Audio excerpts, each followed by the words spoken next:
Entonces, pues la idea es que las últimas sesiones van a ser conmigo. Yo creo que no nos vamos a tomar más de las 3 de esta semana para cerrar el curso. Antes de empezar con eso, dado que sé que en unas horas tienen el límite de la entrega tarea, de su tarea examen, y sé que probablemente es lo que van a tener más en la mente, entonces quería empezar con si tienen dudas acerca de la tarea examen y que la revisemos aquí, si se atoraron en alguna cosa particular. Entonces, déjenme ponerle tarea examen. Creo que era la 3 si no recuerdo, el examen 3. ¿Tienen alguna duda concreta de alguno de los problemas? ¿O ya le salieron todos, todos, todos? A mí sí me surgió una duda. Ajá, Me surgió una duda respecto cuando estaba. No sé si usted tiene la tarea. ajá. Ah, bueno. Me surgió una duda respecto al cambio parcial, más que nada cuando está entre. Cuando R es mayor o igual y menor o igual a B. O sea, como que Mm, ahí ujú. justo no me surgió nada respecto. Sobre todo en los casos cuando son iguales a los rayos de los cilindros, ¿qué pasa? Eh, en en el punto de la igualdad, el campo sufre una discontinuidad dada la distribución no continua de corriente. Eso es lo que ocurre. Entonces, entonces me parece que ese es el problema 4.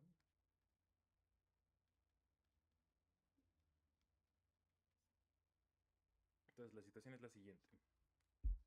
Tienen dos cablecitos de forma tal que son cascarones cilíndricos, uno dentro del otro.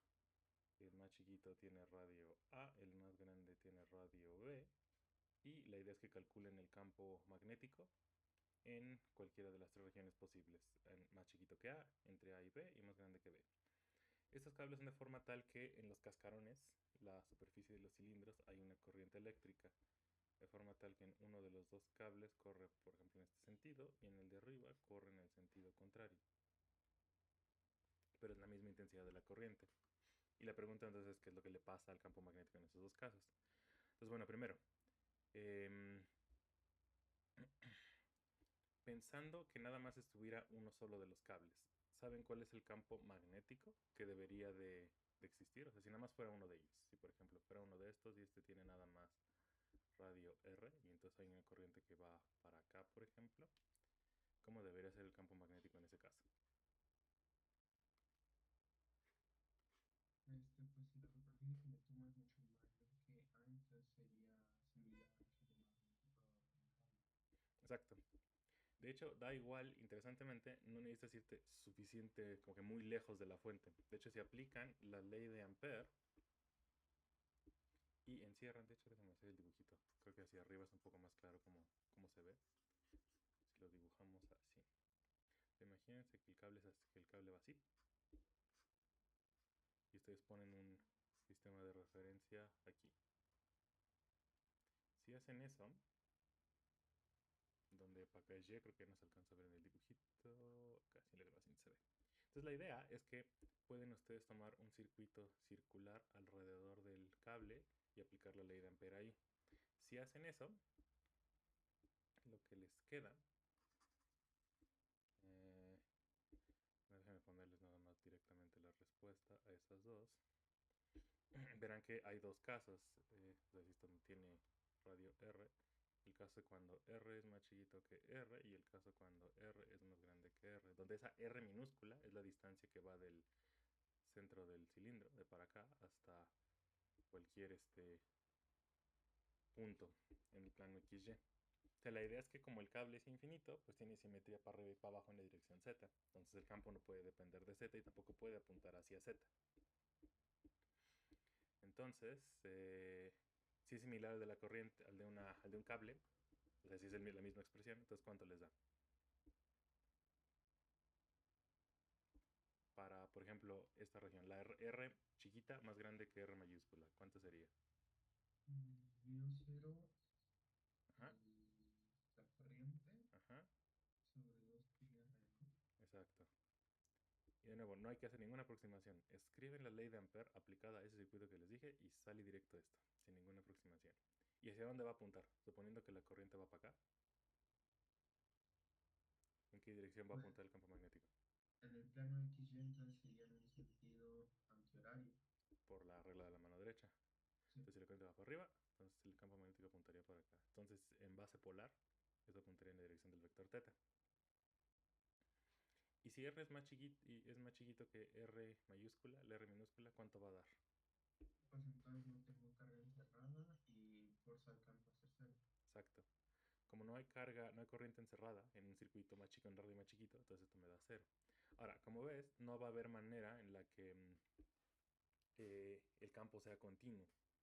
Eso ocurre de nuevo por esa distribución de carga, porque la distribución de carga misma es discontinua.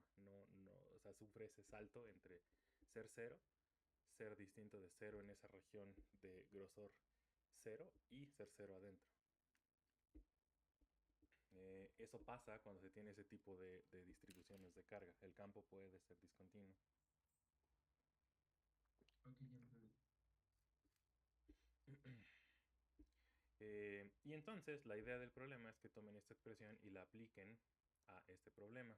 Como el campo magnético satisface el principio de superposición, eso es un principio experimental que se conoce, entonces lo que pueden hacer es calcular el campo del primer cilindrito, del primer cascarón, del segundo cascarón y estarlo sumando.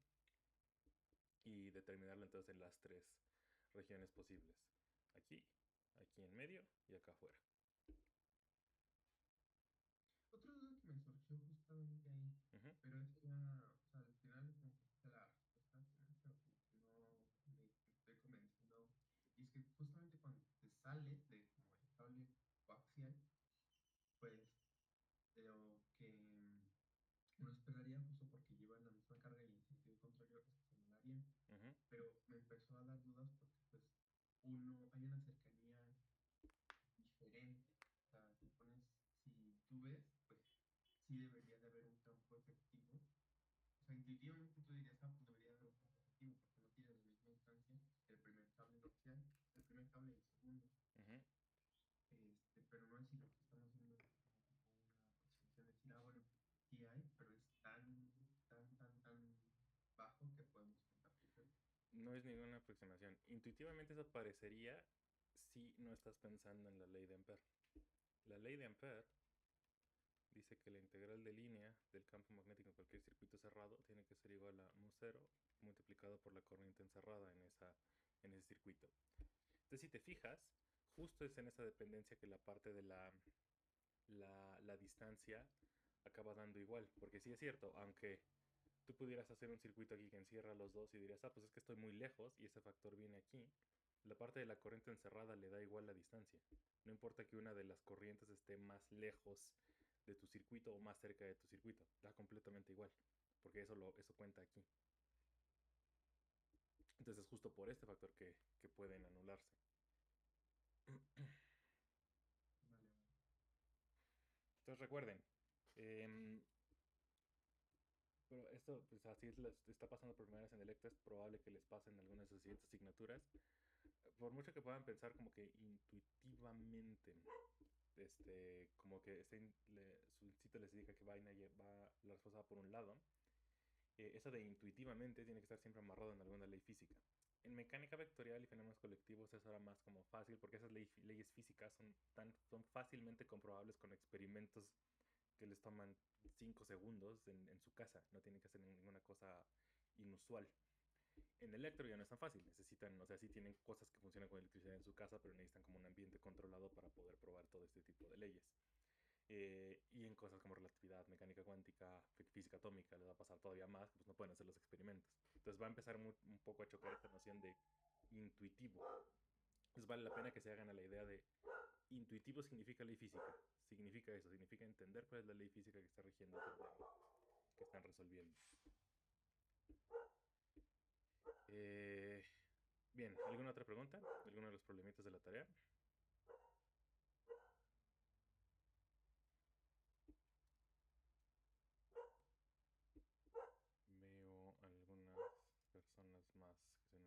reunión. Entonces, para quien va llegando, estamos revisando los problemitas de la tarea examen. Como ya la tienen que entregar en unas cuantas horas, para que si hubo algún problemita que les quedó duda, lo palemos de una vez. Estamos grabando la reunión, se los voy a subir en un ratito a Moodle. Y siéntanse en total libertad de preguntar. ¿Cuál fue el problema 4? ¿Alguna pregunta de uno de los otros problemas? Del 2, por ejemplo.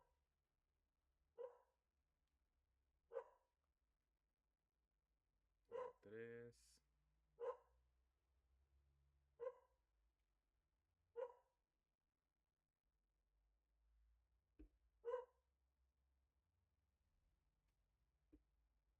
O del 5. El 5 es parecido al 4.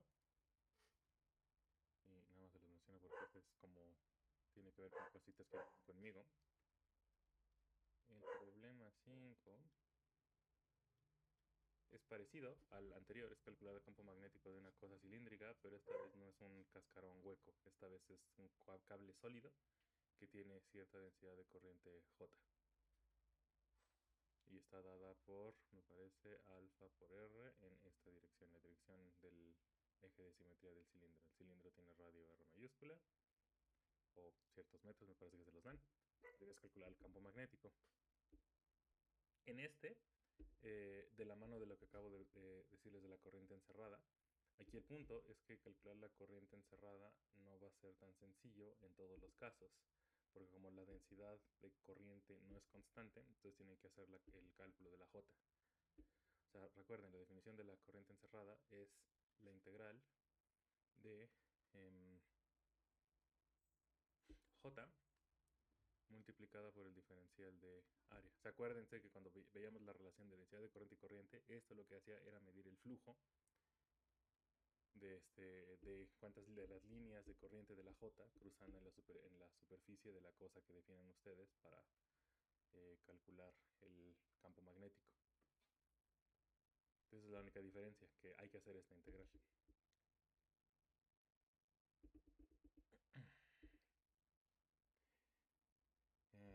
Y verán, por ejemplo, en este caso, como la densidad de corriente se esparce de forma continua, verán que esta vez el campo no va a sufrir ninguna discontinuidad en ningún lado. Esta vez sí va a cruzar va a interpolar suave entre las dos regiones.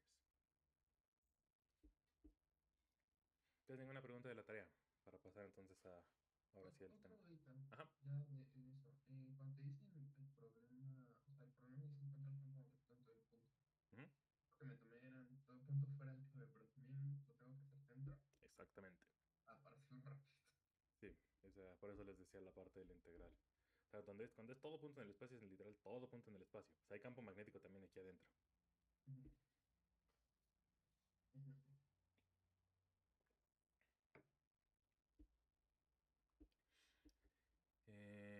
Más preguntas de la tarea, si no ya para pasarnos a la siguiente.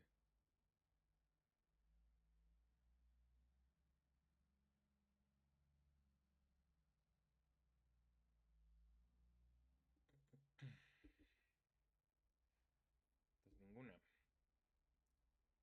Muy bien, si no hay más, entonces vamos a lo que quería que viéramos hoy.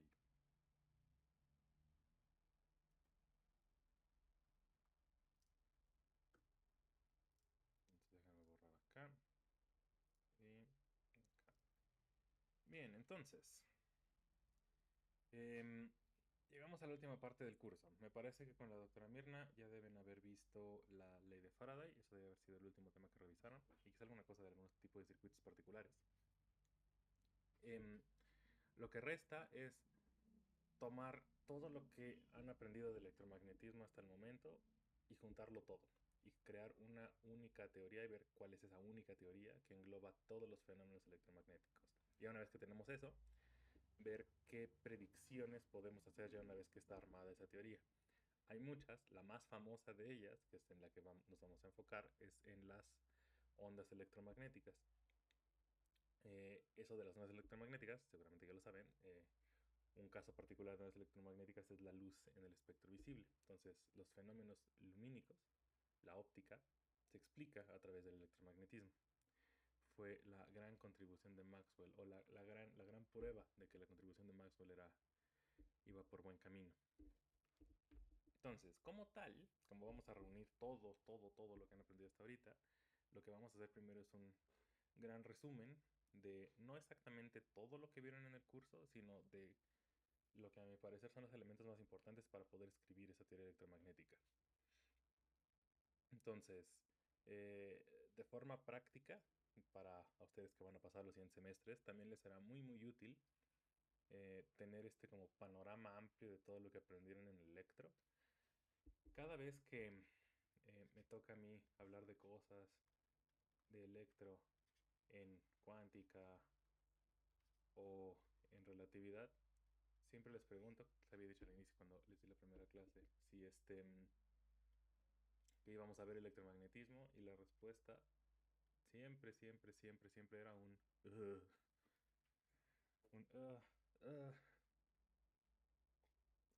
qué horror.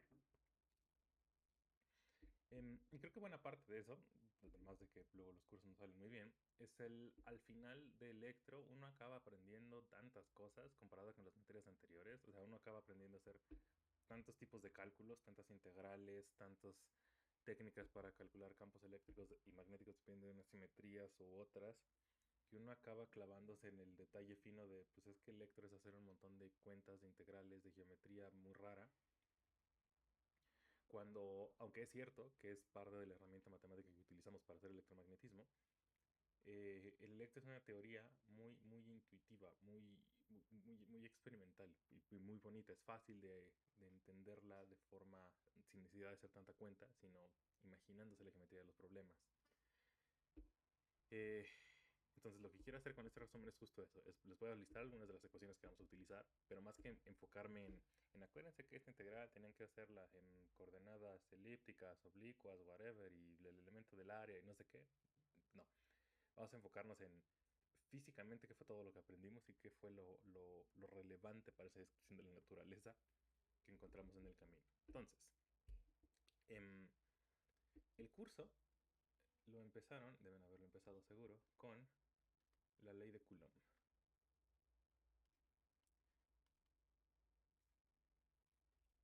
La idea es, mediante diversos experimentos, la gente en tiempos de Coulomb se dio cuenta que la materia, toda la materia en el universo, de acuerdo a Newton, sus leyes nos enseñaron que la materia del universo tenía masa.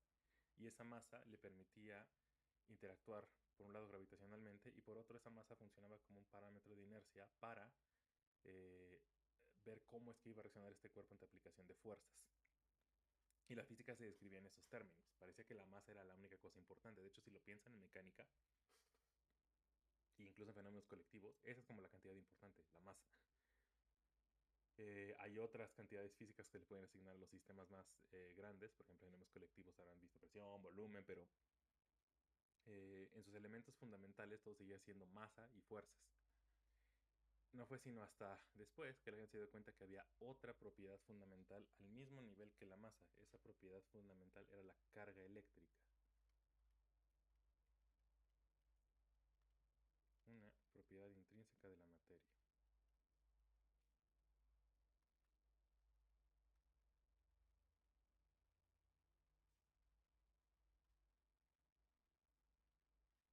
Entonces, durante todo el curso, de la misma manera que en mecánica decían, considere usted una partícula de masa tantos kilogramos, ahora sabían que era igual de importante especificar, considere usted una partícula con masa tantos kilogramos y carga tantos coulombs.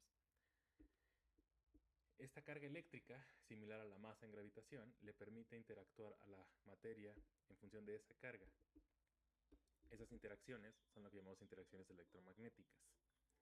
Entonces, esa carga hace que si dos partículas con carga Q mayúscula y Q minúscula en reposo, la fuerza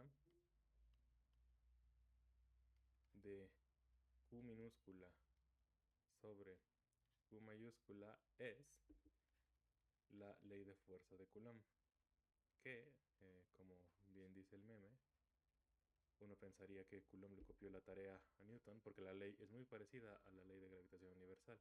Es una ley de fuerzas como 1 en r cuadrada, dirección radial. ¿Qué significa esto? Que tienen ustedes aquí la carga con carga Q minúscula, por acá está la carga Q mayúscula. Si ustedes dibujan el vector que apunta de la Q minúscula a la Q mayúscula, eso es lo que estoy definiendo como este R garigoleado, que es igual a la magnitud sin vectorcito, y el R garigoleado gorrito es la dirección unitaria en esa dirección. Y esto es lo que se conoce como la ley de Coulomb. Entonces la idea es, debido a que las dos partículas tienen esa propiedad nueva, carga eléctrica, entonces pueden interactuar de esta manera. Entonces pueden ejercer una fuerza sobre de la otra. Si esta es la fuerza que ejerce Q minúscula sobre Q mayúscula, por tercera ley de Newton, al ser esto una fuerza de verdad, la fuerza que ejerce Q mayúscula sobre Q minúscula es exactamente esta misma expresión, pero en sentido opuesto. Importantemente, como mostró los experimentos, esta ley de fuerzas toma en consideración que la fuerza eléctrica, esa fuerza de hecho es fuerza electrostática.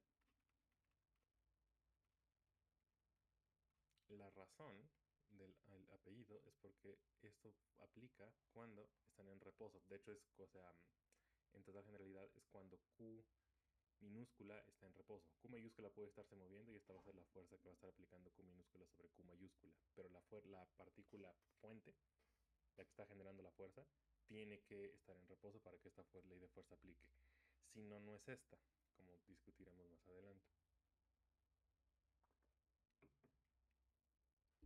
Esta ley toma en cuenta que esta fuerza puede ser no solamente atractiva, sino también repulsiva, a diferencia de la gravedad. Eso es porque la cantidad carga eléctrica, a diferencia de la masa, puede tener signo. Entonces, si estas pueden tener signo, es donde viene la famosa ley cargas opuestas se atraen, cargas opuestas se repelen, cargas opuestas se atraen, porque entonces esta por esta darían menos y entonces la fuerza apuntaría para el otro lado y juntaría las partículas. Y si son cargas iguales, se repelen. Entonces es el contenido de la ley de Coulomb. Y de ahí vino. Es completamente empírica. Coulomb hizo un lindo experimento con una como varilla y unas bolitas cargadas y logró medir que en efecto esas particulitas se atraían con una ley de fuerza de este estilo. A diferencia de Newton, que cuenta la leyenda, más bien se basó en las leyes de Kepler para deducir la ley de gravitación universal. E importantemente, para hacer lo de la ley de Coulomb, algo que se cumple es el principio de superposición. El principio de superposición, como bien saben, no es algo que aplique de forma genérica cualquier cosa en la física. No todas las leyes, no cualquier cosa física aplica si yo tengo dos de esas cosas físicas para medir el efecto neto, pues el efecto neto las tengo que sumar. No siempre pasa así. Leyes de fuerzas típicamente sí. Entonces, ¿qué pasa en el principio de superposición? Que pues bueno, si yo tengo aquí mi carga Q mayúscula, sobre esta Q mayúscula hay varias otras carguitas por aquí. Una Q1, Q2, Q3, etcétera, etcétera, etcétera. Entonces la fuerza que está sintiendo Q mayúscula debida a todas esas cargas es la carga de Q mayúscula dividido entre 4pi epsilon 0 multiplicado por la suma, es igual que 1 hasta n, de factores de fuerza de Coulomb para cada una de las cargas. La carga iésima, el vectorcito r iésimo sobre la distancia iésima a la partícula al cuadrado.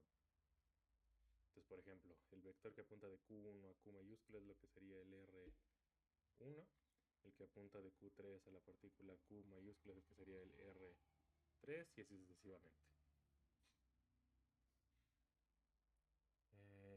Y nada más para acabar de mencionar, estos factores que aparecen aquí, el 4pi epsilon 0 que aparece desde la ley de acá, no sé si lo habrán discutido, este factor es completamente unidades. Ese factor no es físico en lo más mínimo. O sea, físico en el sentido de que si hago un experimento en un medio material y luego hago ese experimento en otro medio material, en efecto este factor va a tener que ser diferente en ambos para tomar en cuenta que tengo dos medios materiales diferentes.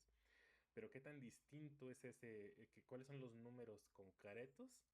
Por ejemplo, si aparece este 4pi o no aparece este 4pi es completamente elección de unidades. Eso sí es cierto. se pueden fijar unidades en las que el epsilon 0 es 1 y se pueden fijar unidades en las que ese 4pi no aparece. En consecuencia, las ecuaciones de Maxwell, todas las leyes que vamos a ver ahorita repasadas, en ciertos libros van a tener esos factores y en otros libros no. Depende completamente de si el texto decide utilizar un sistema de unidades u otro. Y eso típicamente se ve al inicio del libro. Dicen, vamos a utilizar sistema gaussiano y nada más ese. Vamos a usar sistema internacional y usamos nada más ese. Estos factorcitos escritos así aparecen en el sistema internacional de unidades. No aparecen en el sistema gaussiano. En el sistema gaussiano los factores de 4pi aparecen no en la ley de Coulomb, sino aparecen en las ecuaciones de Maxwell. En la ley de Gauss, por ejemplo. Entonces, ok. Preguntas hasta acá de lo de la ley de Coulomb.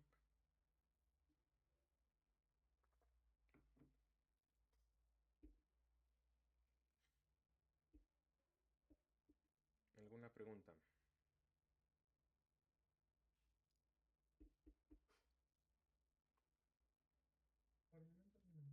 Muy bien. Ok, ahora. Entonces, dada esa ley de fuerzas, pueden hacer todo lo que aprendieron en mecánica para ver cómo es que van a comportarse las partículas, la partícula con mayúscula, cuál va a ser la trayectoria, dada cierta configuración de cargas quiz. Eso se puede hacer. Ahora, el primer paso conceptual importante que se dio en la construcción del electromagnetismo fue notar lo siguiente. Fue que Q mayúscula y Q minúscula no se tocan para interactuar.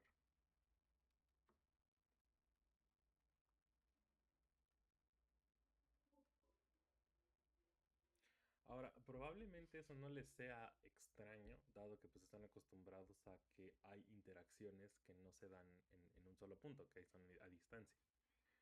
Ejemplo típico, la fuerza de gravedad de la Tierra sobre ustedes. Saben que la Tierra no tiene por qué tocarlos. Si ustedes saltan, la Tierra los va a jalar de todas maneras hacia el suelo. O, pensando en el electromagnetismo, saben que los imanes son el ejemplo perfecto también. Si ustedes tienen un imán, ese imán atrae metales sin necesidad de tocarlos. Entonces es común pensar en que hay interacciones a distancia, pero si lo piensan un poco más allá de esos dos ejemplos, y el ejemplo electrostático también de pues, estar tallando un globo en su cabeza y luego ver cómo el globo atraviesa sus cabellos, no hay otro. O sea, son esos tres. ¿Qué otros? Me pueden dar ejemplos de fuerzas. Fuerza de fricción, fuerza normal, la fuerza de tensión de una cuerda. Pero pues todos esos involucran un objeto tocando otro objeto, ¿no? Tocando, entre comillas, otro objeto. Entonces, si se ponen ustedes en los zapatos de los físicos de aquellas épocas, pues es muy extraño. O sea, por eso el gran shock de la ley de gravitación universal, el pensar que la fuerza que hace que los objetos se caigan a la Tierra es lo mismo que hace que la Luna no se caiga hacia la Tierra, fue un cambio enorme de paradigma de Newton, lograr pensar que una sola cosa física era capaz de hacer ambas cosas. Y aquí es un poco lo mismo, o sea, ¿por qué hay interacciones si no se están tocando? ¿Qué es lo que está ocurriendo? El primer salto fue pensar, la razón es que hay algo que está mediando la interacción entre las dos. O sea, aunque por acá esté Q, déjenme hacer el dibujito igual que hice hace rato, aunque por acá esté Q minúscula y por acá esté Q mayúscula y no se estén tocando, hay algo que está haciendo que Q mayúscula se entere que está Q minúscula de este lado y en consecuencia Q mayúscula tiene que sentir una fuerza, la fuerza de Coulomb. Ese algo es el campo eléctrico que está generando Q minúscula. Entonces, la forma de plantearlo físicamente es lo siguiente. Q minúscula, por el simple hecho de existir, está permeando en todo el espacio, está generando esta cosa física nueva que llamamos campo eléctrico. Un objeto físico que está en todo punto del espacio. De forma tal que si Q mayúscula está en un punto, está interactuando con el campo eléctrico generado por Q minúscula en ese punto. Entonces, poniéndole coordenadas, si tenemos un sistema de coordenadas, por ejemplo, el origen está por acá, y yo sé que Q mayúscula está en el punto descrito por el vector que va del origen a Q, R, ahora sí R normalita, y yo sé que el vectorcito que describe la posición de Q minúscula es R', Eso es R'. Entonces, el campo eléctrico que está generando Q minúscula en el punto R, que es donde está Q, es, lo denotamos con la letra E de eléctrico, es la carga de Q minúscula, la carga generadora del campo, dividido entre 4πε0, multiplicado por el R gorrito sobre el R garigoleado. Los dos son R gorrito garigoleado y R garigoleado al cuadrado. Donde aquí en el dibujito es donde se ven los vectores. Entonces fíjense, este R garigoleado en esos términos se define como el vector donde estoy evaluando el campo, donde está Q mayúscula, menos el vector donde está la partícula fuente, la Q minúscula. Y en consecuencia, la fuerza de Coulomb que está sintiendo Q es igual a la carga de Q multiplicado por el campo eléctrico en ese punto. Fuerza sobre Q. Si este paso no se explica con cuidado, da la impresión de que la definición de campo no es más que un vil despeje. O sea, comparen la expresión del campo eléctrico, esta que está aquí, con la expresión para la fuerza de Coulomb, la que teníamos acá arriba. Dices, pues lo único que hice fue tomar la Q mayúscula, pasarla dividiendo y tan tan. Fue un despeje completamente innecesario porque la expresión sigue teniendo los mismos factores complicados. Pero no es así, no es nada más es definir una cosa física extra solo porque sí. Es, como les dije, es el punto, es el mediador. El campo existe para poder hacer que las otras partículas que Q mayúscula se entere de la existencia de Q minúscula y actúen acorde. Q mayúscula está interactuando con el campo generado por Q, pero está interactuando con el campo.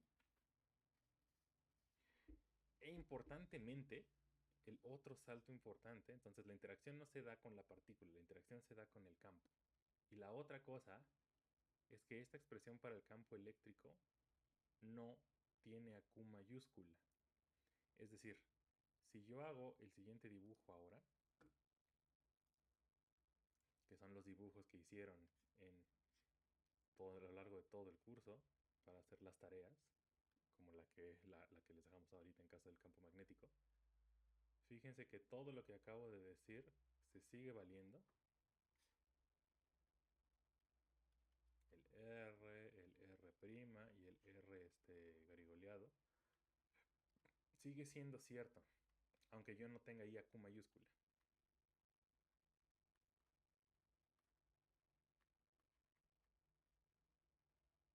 Q mayúscula ya no está ni en la ecuación ni en el dibujo, desapareció por completo. Pero lo que yo estoy diciendo es, aunque Q mayúscula no esté para interactuar con Q minúscula, el campo eléctrico generado por Q minúscula existe.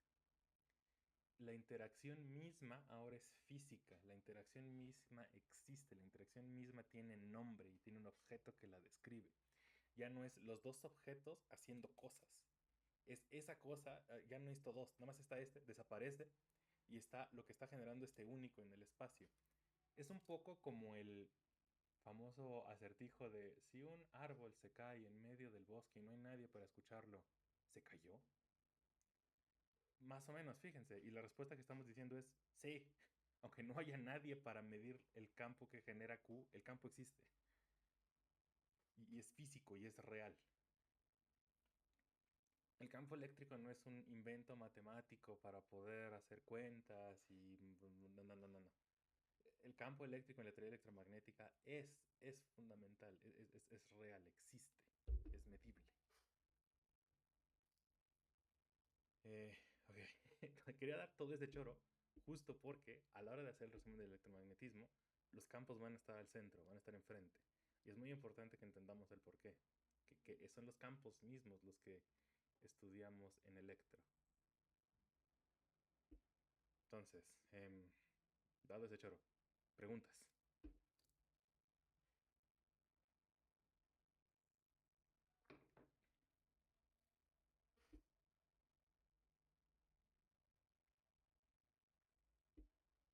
¿Alguna pregunta hasta acá? Se los pongo. El campo existe aún sin Q mayúscula.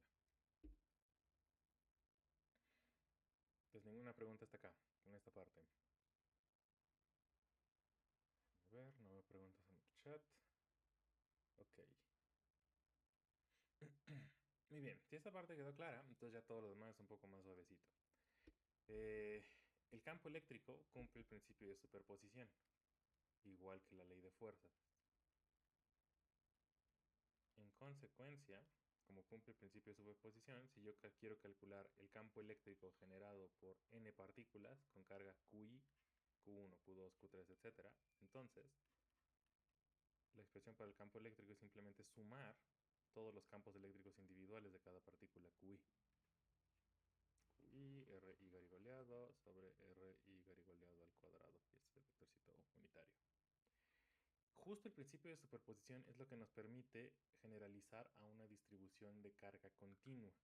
Entonces, igual que probablemente hicieron en mecánica cuando pasaron de describir una partícula puntual a un sólido rígido, la idea es, bueno, y si yo tengo un montón de cargas, no así puntuales como en el dibujito que estoy borrando, sino tengo más bien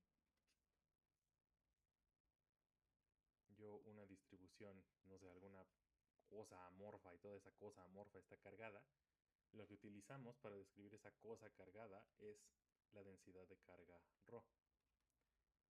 La densidad de carga ρ es una función que toma valores en los números reales. Entonces, para cada punto del espacio, ρ lo que me dice es la cantidad de carga por unidad de volumen en el punto R.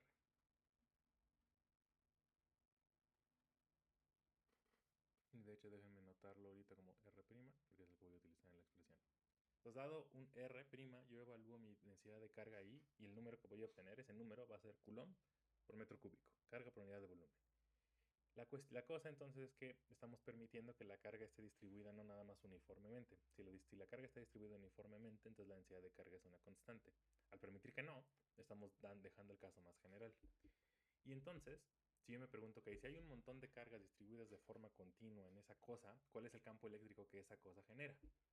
Entonces lo que hacemos es, como siempre que tratamos con medios continuos, primero discretizamos y consideramos un elemento chiquitito de carga, un elemento de volumen dB', calculo cuál es el vectorcito que apunta del origen a dB', a ese le llamo R', y yo me estoy preguntando, ok, y acá lejos, en el punto P, en algún lugar, en algún punto arbitrario del espacio, ¿cuál es el campo eléctrico?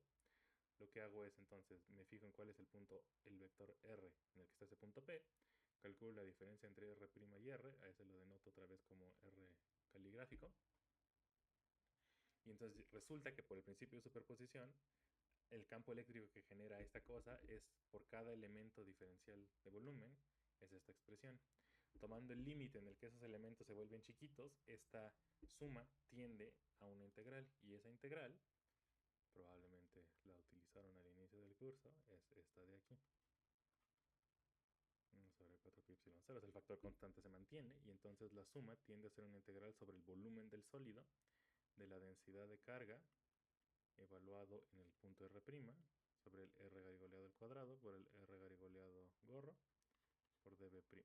Entonces yo lo que hago es integrar sobre todos los puntos R', es decir, integro sobre todo el sólido, y con eso obtengo el campo eléctrico. El campo eléctrico evaluado aquí arriba, no en mi variable de integración. La evaluación, el R sin prima, está aquí adentro, en la definición del R garigoleado gorrito y del R garigoleado al cuadrado. Entonces esto es lo que se llama, en algunos libros van a encontrar a esta expresión como la ley de Coulomb, porque lo que dice es el campo eléctrico de cada elemento es el campo eléctrico de Coulomb, y después lo único que hago es sumar. Entonces eso en esencia resuelve el problema de, dada una distribución de carga en reposo, esto sigue siendo electrostática, aquí déjenme poner ρ, esa cosa está en reposo.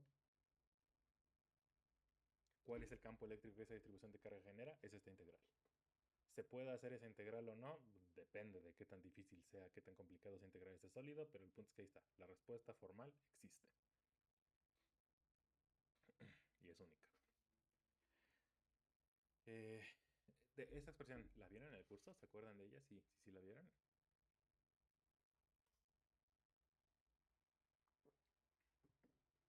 Sí lo vimos, pero no recuerdo haberlo usado mucho.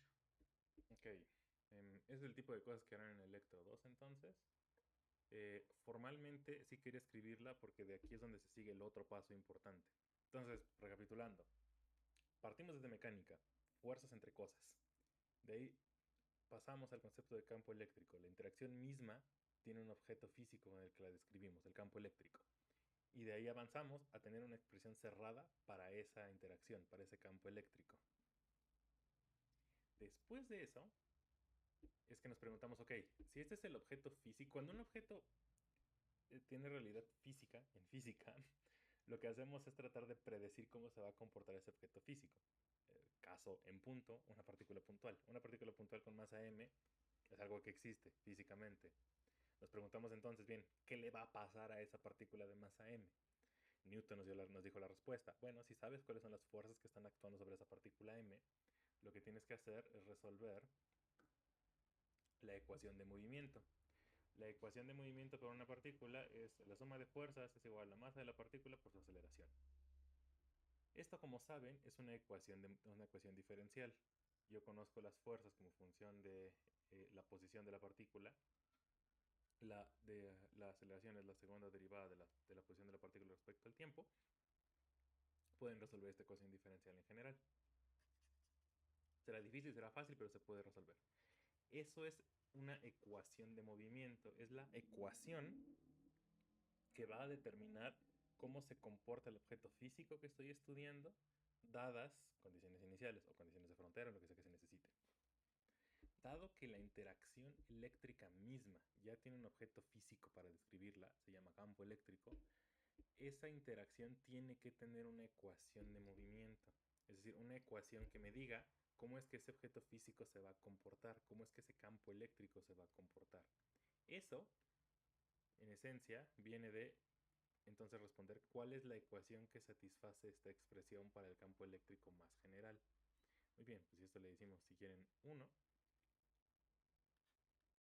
La ecuación de movimiento que satisface el campo eléctrico es la ley de Gauss. Entonces se puede mostrar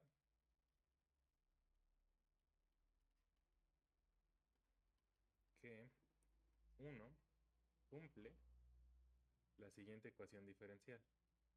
Que si yo calculo la divergencia de ese campo eléctrico, lo que voy a obtener es ρ sobre epsilon 0. Y eso es lo que se llama la ley de Gauss en su forma diferencial. No estoy seguro si la habrán visto en esa forma, es en la forma en la que la vamos a necesitar de aquí en adelante, entonces por eso la quiero escribir así. Y ahorita les digo cómo es que de aquí se sigue la forma en la que seguramente la utilizaron. Entonces, ¿a qué me refiero con se puede mostrar? A lo que me refiero es tal cual la cuenta pura y dura. Toman el operador nabla, calculan la divergencia de esta integral. Se aplican en nabla por acá. Y eso, si hacen las cuentas con cuidado, saben utilizar la derivada y saben que la derivada de cierto cachivache que está aquí adentro tiene que ver con la delta de Dirac, entonces pueden mostrar que la ecuación diferencial para el campo eléctrico es esta. Todo campo eléctrico tiene que cumplir esta ecuación diferencial. Si no, no es un campo eléctrico físico. Si un campo vectorial no cumple esta ecuación, no se puede llamar campo eléctrico. Esta ecuación, ¿cómo se transforma en la que ustedes conocen? Pues se transforma si ustedes lo que hacen es integrar sobre un volumen B. Entonces lo que tenemos es que aquí está mi densidad de carga ρ, está mi distribución de carga, y lo que yo hago es la encierro en un volumen. Por ejemplo, la encierro en esta pelota. Si yo la encierro en este volumen B, lo que yo hago es, esta ecuación me dice es, geométricamente, el flujo de líneas de campo eléctrico a través de ese volumen B arbitrario está relacionado con qué tanta carga hay adentro. Si hay mucha carga, va a haber mucho flujo. Si hay menos carga, va a haber menos flujo. Y el flujo puede ser positivo o negativo. Las flechas pueden salir y pueden entrar al volumen. Eso también va a estar determinado por ρ y va a depender del signo de ρ. Si las cargas son negativas, el flujo va a ser para adentro. Si las cargas son positivas, el flujo va a ser para afuera. Llámenle positivo o negativo al que quieran, le ponemos que por un lado y para el otro. Entonces, ¿qué se hace? Se toma esta ecuación y se integra respecto al volumen B de los dos lados. Entonces, integro respecto a B la parte de la divergencia. Eso es igual a 1 entre epsilon 0. El epsilon 0 es una constante, sale de la integral, y esto es igual a la integral de rho de b. La cuestión es que justo esto que está aquí, esta integral de la densidad de carga en el volumen, es lo que llamamos la carga encerrada. Porque es la integral de rho en todo el volumen. Como rho me dice cuánta carga hay por unidad de volumen, si yo integro a lo largo de todo el volumen, esa integral entonces me va a decir cuánta carga hay en ese volumen. Eso es la carga encerrada. Y por otro lado, el lado izquierdo de la ecuación se puede manipular utilizando la ley del teorema de Gauss. Si utilizan el teorema de Gauss, pueden transformar esta integral de volumen en una integral de área. Se transforma en la integral cerrada sobre la superficie del volumen. Esta área es la superficie, el cascarón de ese B que estoy utilizando para integrar. De la divergencia desaparece y ya no le estoy derivando el campo eléctrico, me queda el campo eléctrico solito multiplicado por el diferencial de área. Eso me lleva entonces a la ley de Gauss en su forma integral. La ley de Gauss en su forma integral es la que utilizaron en todo el curso, que la integral de flujo, es decir, sobre el área del campo eléctrico en cualquier superficie cerrada A, tiene que ser igual a la carga encerrada en esa superficie sobre epsilon 0. Esto es la ley de Gauss en su forma integral.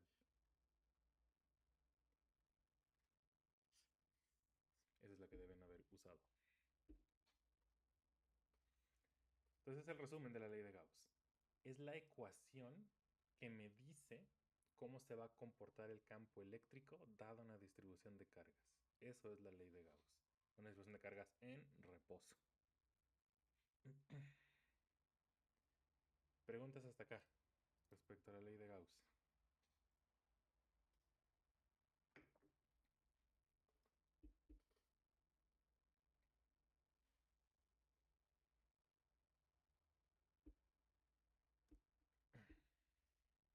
Rodrigo, ¿se puede regresar a la anterior pizarra, por favor? Sí, me parece que era la 3 donde íbamos.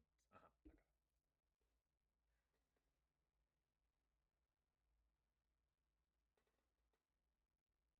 Entonces, de esta, lo que quiero que recuerden es, cada vez que vean la ley de Gauss, se acuerden de este dibujito. Este es el dibujito que representa la ecuación diferencial. Todo el electromagnetismo es muy geométrico. Ecuación, dibujito. Ecuación, dibujito. Esa es la manera que tienen que pueden hacer ustedes para memorizarse todas las ecuaciones de Maxwell y todas sus consecuencias físicas. Recuerden los dibujitos.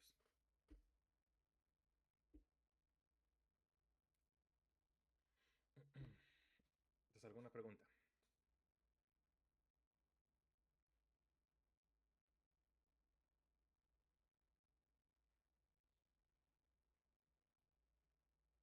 Cambiamos de pizarra entonces para pasar al siguiente punto de repaso.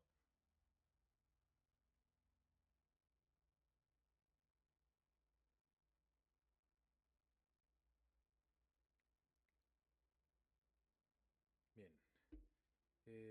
Respecto a electrostática, lo último que quiero repasar es el concepto del potencial eléctrico.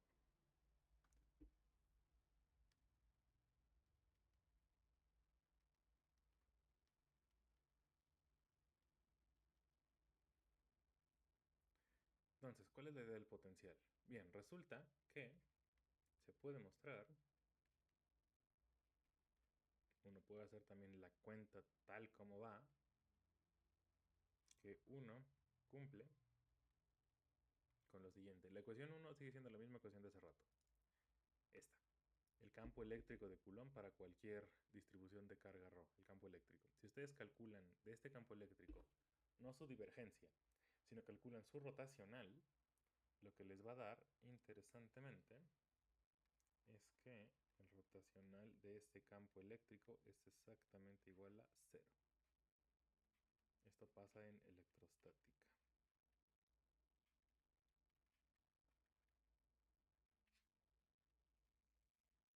Resulta que esa es otra de las ecuaciones de Maxwell. De hecho, debe resultarles familiar de la clase pasada que tuvieron con la doctora Mirna. Eventualmente, al final del repaso, al final de la clase de hoy, vamos a ver que esa ecuación se generaliza a la ley de Faraday cuando las cargas no están en reposo, sino se están moviendo. Pero bueno, si no se están moviendo, entonces el rotacional del campo eléctrico tiene que ser cero siempre. En particular, si eso pasa, eso significa que podemos resolver esa ecuación de un golpe. Entonces E siempre se puede escribir como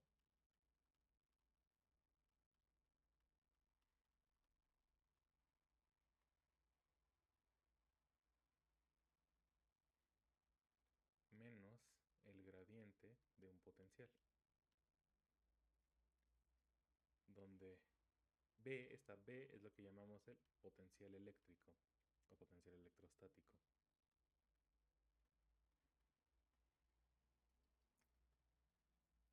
Eh, entonces, a este nivel, ¿qué significa? Hay dos ecuaciones que determinan al campo eléctrico E entonces. Por un lado está la ley de Gauss, la ley que tiene que ver con la divergencia del campo eléctrico, y por otro lado está esta otra ley de Faraday en electrostática que me da el rotacional del campo eléctrico y este lo fija a cero. Resulta que esas dos condiciones fijan de forma única al campo eléctrico, hacer la expresión, la 1, la que acabo de borrar, la del campo de Coulomb. Eso significa entonces que ese campo siempre se puede escribir como el gradiente de un potencial. Ese potencial, de hecho, dado la expresión del campo de Coulomb, también se puede escribir como una integral sobre la densidad de carga, cosa que no quiero que hagamos ahorita, porque no sirve para nuestros propósitos. Importantemente, como también la divergencia de E tiene que ser igual a ρ sobre epsilon 0, o sea, esta forma del gradiente ya cumple rotacional igual a 0. La razón es que si ustedes calculan el rotacional de un gradiente, eso les da 0, idénticamente, para cualquier potencial B. Entonces, esta forma de escribir el campo eléctrico satisface en automático esta ecuación. Resulta que, para que cumpla la otra, ustedes toman esto y lo sustituyen aquí en la ley de Gauss, les va a quedar la divergencia del gradiente. Eso me da otro operador diferencial que se conoce con el nombre de Laplaciano. Y resulta que el potencial eléctrico cumple esta ecuación, que el Laplaciano del potencial eléctrico es igual a menos ρ entre epsilon 0. Esta ecuación se llama la ecuación de Poisson.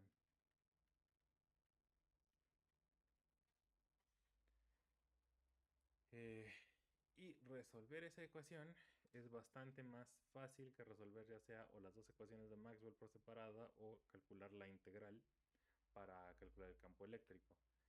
Esta ecuación es muy famosa y está muy controlada.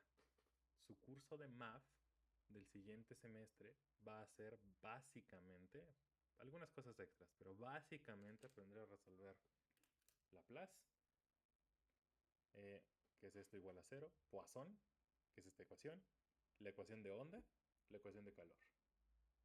Ya. Va a ser ver métodos para resolver esas 4 ecuaciones, que son súper importantes en física y en un montón de otros fenómenos. Van a aprender transformadas, transformada de Fourier, transformada de Laplace, van a aprender separación de variables, entonces van a resolver cada una de esas series separables por series de potencias y van a encontrar funciones especiales que son simplemente ponerle nombre a las series de potencias que solucionan esas ecuaciones. Polinomios de Hermite, polinomios de Legendre, los armónicos esféricos, van a ver las propiedades de sus soluciones, van a ver un montón de cosas que les va a parecer talacha. Y la razón de ver esa talacha es porque resulta que esas funciones son muy importantes, porque como son soluciones de estas ecuaciones físicas, de las propiedades de esas funciones se siguen las propiedades físicas de cosas como campos eléctricos, campos magnéticos, cómo se distribuye la temperatura en un cuerpo, cómo fluye el calor, perdón, en un cuerpo, soluciones de la ecuación de Schrödinger, etc. Entonces, bueno, esto probablemente no lo habían visto, que el potencial se satisface la ecuación de Poisson, pero sí se los quería mencionar para que sepan por qué más van a gastar tanto tiempo estudiando esta ecuación. ¿Dudas hasta acá?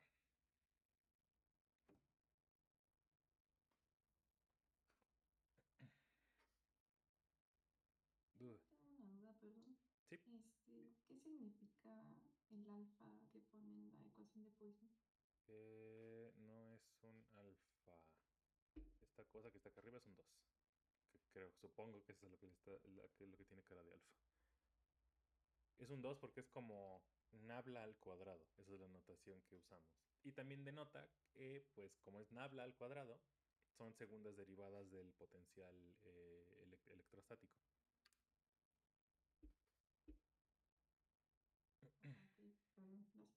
No, de nada. Bien, entonces, como les digo, van a divertirse resolviendo esta ecuación en diversos sistemas de coordenadas. Entonces, lo que vamos a hacer ahora nosotros es pasar a ya dejar electrostática. Entonces, hasta aquí se acaba electrostática. Cuando las cargas están en reposo, solo generan campos eléctricos. Entonces ya resolvimos. En principio, estas son las ecuaciones que resuelven ese problema de cuál es el campo eléctrico dada esa distribución de cargas en reposo. El siguiente paso es, vamos a quitar esa restricción y vamos a dejar que las cargas se muevan y vamos a ver qué les pasa, que es donde entra el concepto de campo magnético. Entonces vamos a ver eso, nos vamos a tomar un descansito de 5 minutos para que puedan ir por agua y demás. Entonces nos vemos a las 9:07 y ahorita continuamos. Continuemos.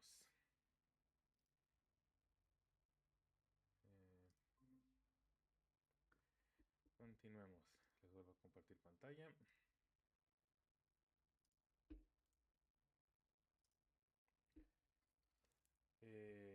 Bien. Entonces, quitemos la restricción de cargas en reposo y pensemos qué pasa si permitimos que se mueva. Resulta que el proceso para entender cómo ocurre es ligeramente diferente a cuando las cargas estaban en reposo. La razón es que, bueno, tratemos de hacerlo como análogo. Lo primero es pensar bien, si las cargas se están moviendo, entonces, ¿qué fuerza es la que van a sentir? Resulta que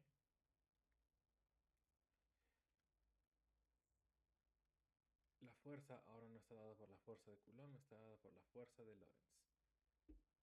El principio básico es que cuando Q no está estática,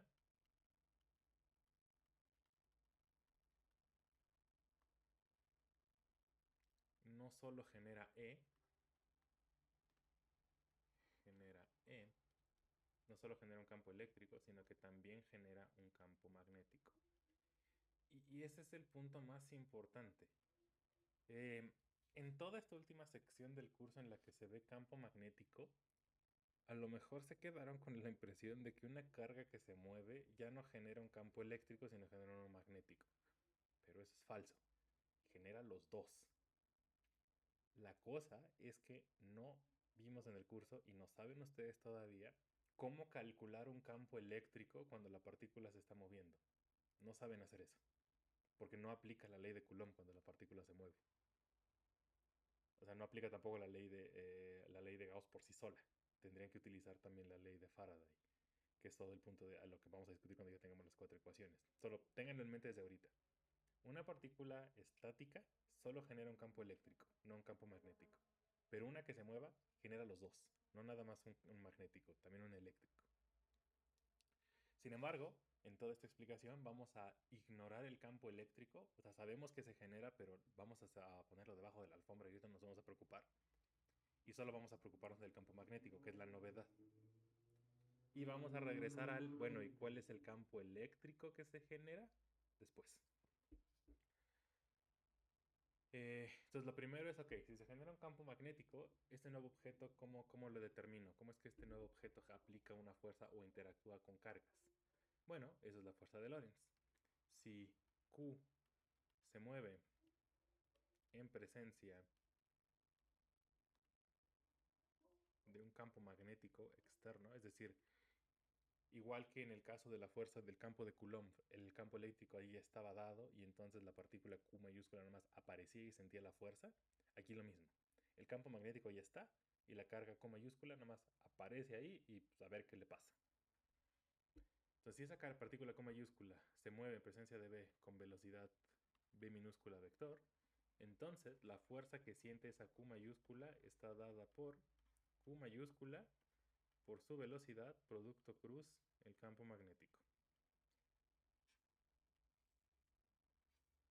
Entonces, esa es la ley de fuerza de Lorentz. Esa me parece que la vieron Yo creo que con la doctora, mira, conmigo vimos un ejemplo, según recuerdo. Pero mi punto es, como dice énfasis en aquel entonces, es una ley de fuerzas. Entonces el punto de esta es para, dada esa partícula, si yo conozco que es carga Q mayúscula y masa m, ¿qué le va a pasar? ¿Qué trayectoria va a seguir? Entonces, dada esa fuerza se enchufa en el lado izquierdo de la segunda ley de Newton y se resuelve, como resolvería para cualquier otra fuerza, para tensión, para peso, para fricción, fuerza normal, para lo mismo. Ahora, si así es como las partículas interactúan con campos magnéticos, todavía no hemos resuelto la otra pregunta. Ok, pero pues ese campo magnético, ¿de dónde salió? Dada una distribución de cargas en movimiento, ¿cómo le hago para calcular ese campo magnético B? Lo primero es que necesito describir esas cargas en movimiento. ¿Qué objeto voy a utilizar para describirlas? El objeto que voy a utilizar es el análogo a ρ para describirlas cuando están en reposo. Y es lo que se llama la densidad de corriente eléctrica.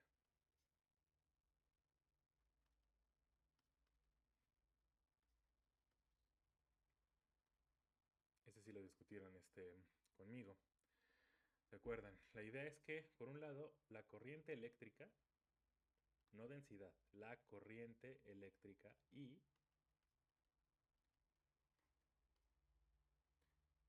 es la carga que pasa por unidad de tiempo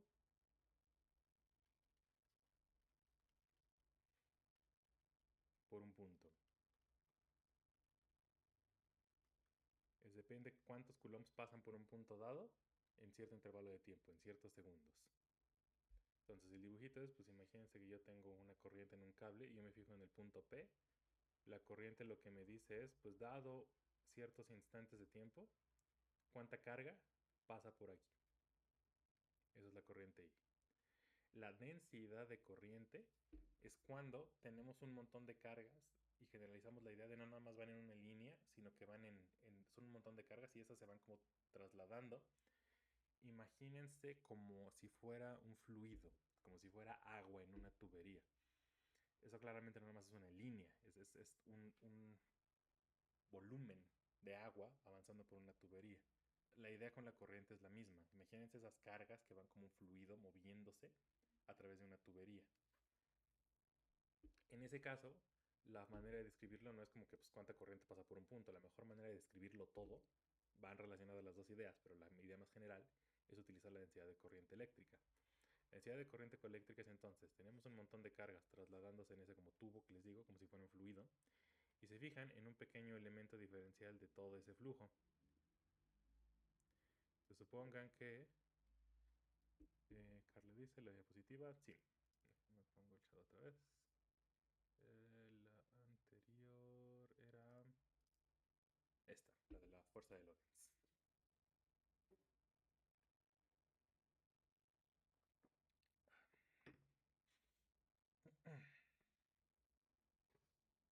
Por nada. Toman un pedacito de ese flujo. Entonces, bueno, ¿qué es lo que ocurre? Si ustedes pueden decir que hay de forma neta una corriente total cruzando por este cable, es decir, entonces, igual que en un fluido, como que se fijan en una línea y se fijan, pues esas líneas me dicen como cuánta corriente va. Si es un flujo, imagínense por ejemplo, una marea en el agua, podrían decir, pues si el agua está como muy alocada de este lado, como que aquí va a haber muchas flechitas de corriente. Si el agua está más tranquila de este lado, hay menos. Misma idea con la carga eléctrica. Se fijan en este pequeño elemento diferencial y entonces se fijan en esta área transversal de A. Entonces la densidad de corriente, como se define, es el qué tanta corriente está cruzando por ese elemento diferencial de área. Da la corriente por unidad de área transversal.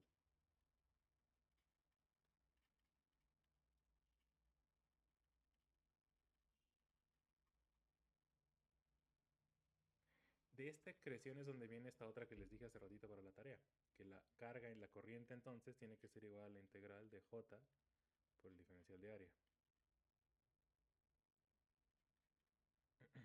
O sea, de aquí integren respecto al área de los dos lados, por eso les queda la corriente de un lado y del otro lado les queda la integral de la densidad de corriente. Entonces mide el flujo de J mide qué tantas líneas de corriente están pasando por un área transversal dada. Entonces esa es la idea, ese objeto me describe cómo se va moviendo ese montón de cargas, ese volumen de cargas en el espacio. Importantemente, eh, un principio fundamental, que es un hecho empírico, un hecho experimental, que se ha medido y se sabe que se cumple, es que la carga eléctrica se conserva. La carga eléctrica no se puede construir, no se puede destruir, ni se puede construir. Tiene que mantenerse. No puede de pronto aparecer más carga en el universo. Si había tantos coulombs de carga en el universo, tiene que seguir habiendo esos coulombs de carga en el universo, desde su inicio hasta su final. No puede crearse.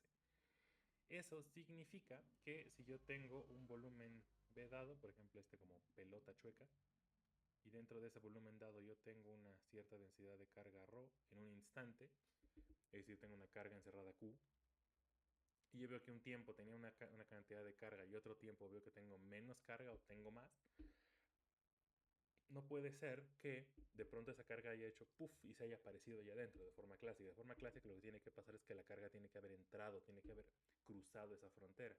Entonces si yo me fijo en un elemento de área por aquí, lo que tiene que haber pasado es que la corriente, si disminuyó la carga, esa carga tiene que haber avanzado por ahí. Es decir, tiene que haber habido corriente a través de la frontera del volumen. Caso contrario, si la carga aumenta, tiene que haber habido flujo, pero hacia adentro. Esa es la conservación de la carga. Entonces, en palabras estoy diciendo que la carga encerrada en ese volumen, si esa carga cambia, tiene que haber ocurrido que esa carga fluyó por la frontera. No pudo haber desaparecido o aparecido. Frontera. Entonces, en palabras, eso significa conservación de la carga, conservación local de la carga. En ecuaciones, ¿qué significa? Bueno, que menos la derivada respecto al tiempo de la carga encerrada, y yo sé que la carga encerrada es ρ integrada sobre el volumen B, sobre este B, eso tiene que ser igual al flujo de la densidad de corriente en la superficie a través de la frontera de ese volumen. Es decir, es igual a la integral sobre el área de j punto dA. Y entonces, si se acuerdan, cuando planteamos esta ecuación, lo que tenemos que hacer es, por un lado, la derivada respecto al tiempo entra en la integral, y entonces me queda que la parcial de ρ respecto al tiempo menos. El signo menos, recuerden, es por convención de signo. Como el dA que está del lado derecho es hacia afuera, entonces, si este producto punto es positivo, es porque el flujo fue para afuera y entonces la carga disminuyó, por eso el menos aquí.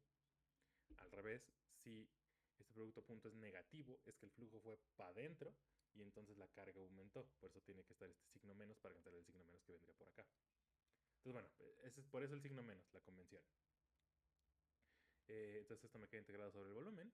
Y del otro lado, para el lado derecho, lo que utilizo es el teorema de Gauss y transformo esa integral de área en una integral de volumen, pero tengo que cambiar el integrando a la divergencia de J. Esto es otra vez el teorema de Gauss. Uso teorema de Gauss y como estas dos integrales son de volumen y tienen que ser ciertas para cualquier volumen, la carga tiene que conservarse sin importar si yo utilicé una esfera o utilicé una pirámide o utilicé lo que se me ocurra. Entonces los integrandos tienen que ser iguales, es la única manera en que esta igualdad puede darse. Y en consecuencia, concluyo, la conservación de la carga dice que la divergencia de la densidad de corriente es igual a menos la parcial respecto al tiempo de la densidad de carga. Eso es lo que se llama la ecuación de continuidad. Y es la que indica continuidad, que la carga eléctrica se conserva. Esta es súper importante. Esta también la vamos a retomar ahorita que listemos las ecuaciones de Maxwell. Entonces, recuerden esta es crucial. Como el objeto físico que estamos describiendo con J y ρ es el mismo, es carga eléctrica, la única diferencia es que ρ me sirve para decirme cuánta carga hay en cada punto y J me dice cómo es que se está moviendo la carga a través de esos puntos. Pero es la misma carga, tienen que estar relacionados, no pueden ser independientes. Eso es lo que dice esta ecuación. Entonces, eso es conservación de la carga. Preguntas de esta, preguntas de conservación de la carga.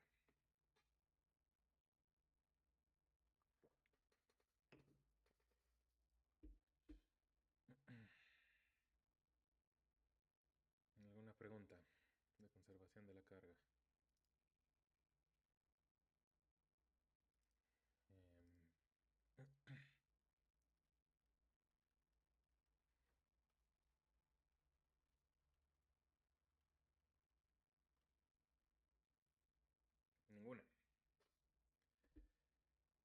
Bien, entonces, em, aún no contestamos la pregunta de bien, pero pues ya sé cómo describir a las cargas que se mueven, perfecto, pero ¿qué campo magnético generan las cargas que se mueven? Bien, resulta que hay una expresión cerrada para eso. Sin embargo, esa expresión cerrada solo funciona en un caso particular. Déjenme, lo voy a ir poniendo aquí abajo como resumen el otro para que comparen. Si se acuerdan, eh, el punto es que en electrostática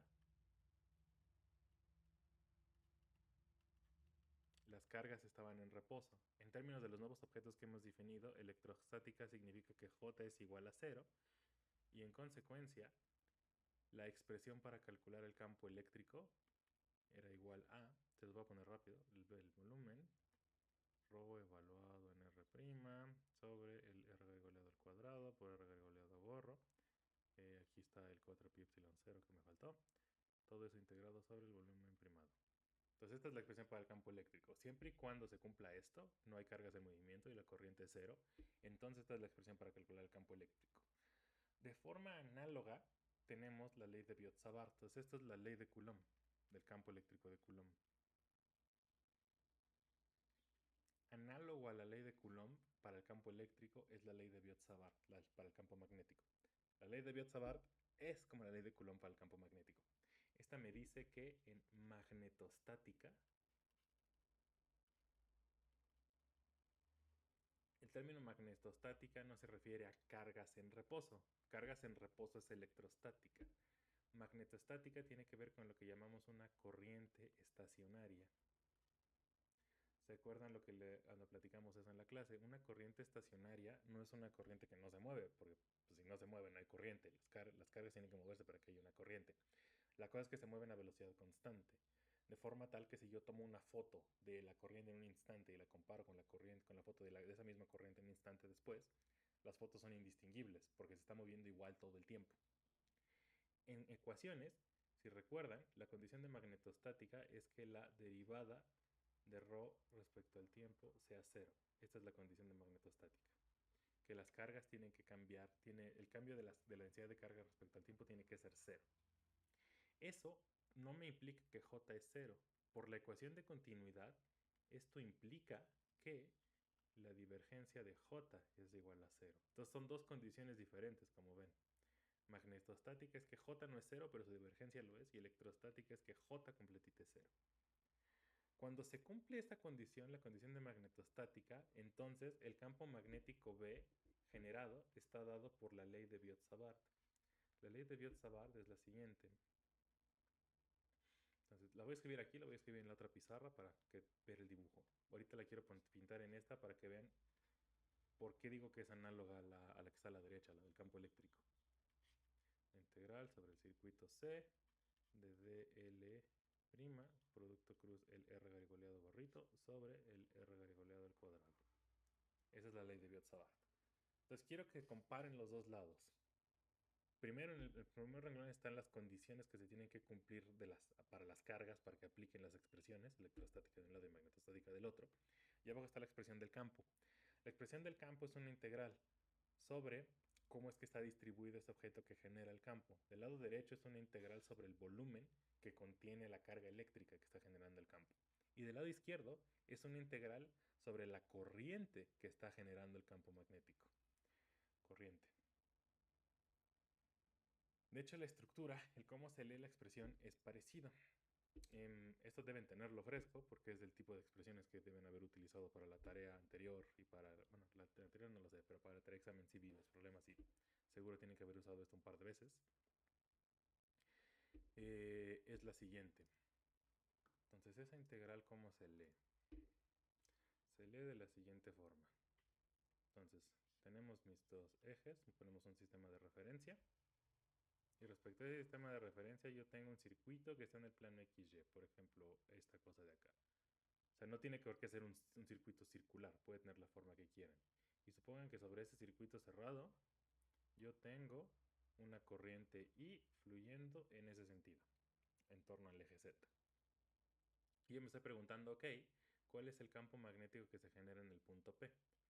Entonces lo que hago es, ok, el punto P, y déjenme moverlo para donde acabo apuntando mi flechita. El punto P está por acá arriba. Entonces me fijo en cuál es el vector que apunta del origen al punto P, que se le llamó R. Después lo que hago es, considero un elemento diferencial de mi circuito, un elemento diferencial de corriente que va a tener longitud de L. Y en consecuencia su vector tangente diferencial va a ser ese dl vector prima. Y yo me fijo en cuál es el vector que apunta del origen a ese pequeño elemento del circuito y lo denoto como R primado.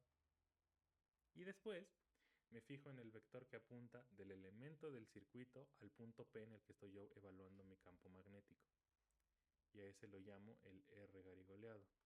Una vez más, igual que en la expresión para el campo de Coulomb, fíjense que satisface que el R garigoleado es igual a el R donde estoy evaluando menos el R primado, que es donde está el elemento del circuito. Y la expresión para el campo magnético es la integral. Entonces el campo evaluado en el punto P, en el vector R, es igual a factores que van como unidades, mu 0 entre 4pi, por la corriente eléctrica, por la integral sobre el circuito. Ese circuito puede ser cerrado, puede no ser cerrado, de dl' cruz el R garigoleado unitario sobre el R garigoleado al cuadrado. Entonces, como ven ahí en el dibujo ya están todos los elementos que se consideran en esta ecuación. El vectorcito de L, el R gorrito, el R gorrito garigoleado, R garigoleado al cuadrado, que es la distancia de acá para acá, del elemento del circuito AP, e integro sobre todo el circuito, es decir, sumo la contribución de cada uno de esos pedacitos de L al darle la vuelta entera al circuito. Multiplico esto por la cantidad de corriente total, mu 0, 4pi, y ese es el campo magnético. Importantemente, fíjense que entonces el campo magnético está dado por la regla de la mano derecha, gracias a este producto cruz de aquí.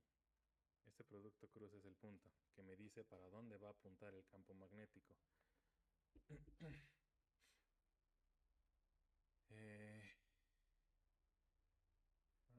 Ok, entonces, ahorita les hago el dibujo de para dónde va a apuntar ya una vez que tengamos la ley de Ampère. Entonces, esta es la ley de Biot-Savart. Eso es geométricamente lo que me dice. Corriente genera campo magnético, sé cuál es la corriente que genera el campo magnético, enchufo ahí, calculo la integral. Y la corriente tiene que ser estacionaria, eso es muy importante. Si el flujo no es estacionario, si tenemos una corriente tal que no se cumpla esto, no se cumpla que su corriente de divergencia de esa corriente sea cero, entonces no es una corriente estacionaria y no puedo utilizar la ley de Biot-Savart. No puedo utilizar esta. Y para calcular el campo magnético necesito utilizar entonces la ecuación fundamental del campo magnético, que es la ley de Ampère, de lo que vamos a escribir ahorita. Preguntas de ley de Biot-Savart hasta ahorita.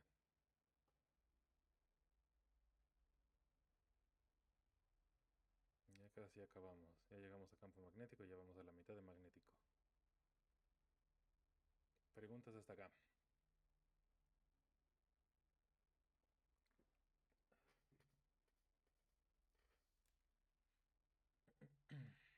Preguntas en el chat. ¿Alguna pregunta? ¿Alguna pregunta?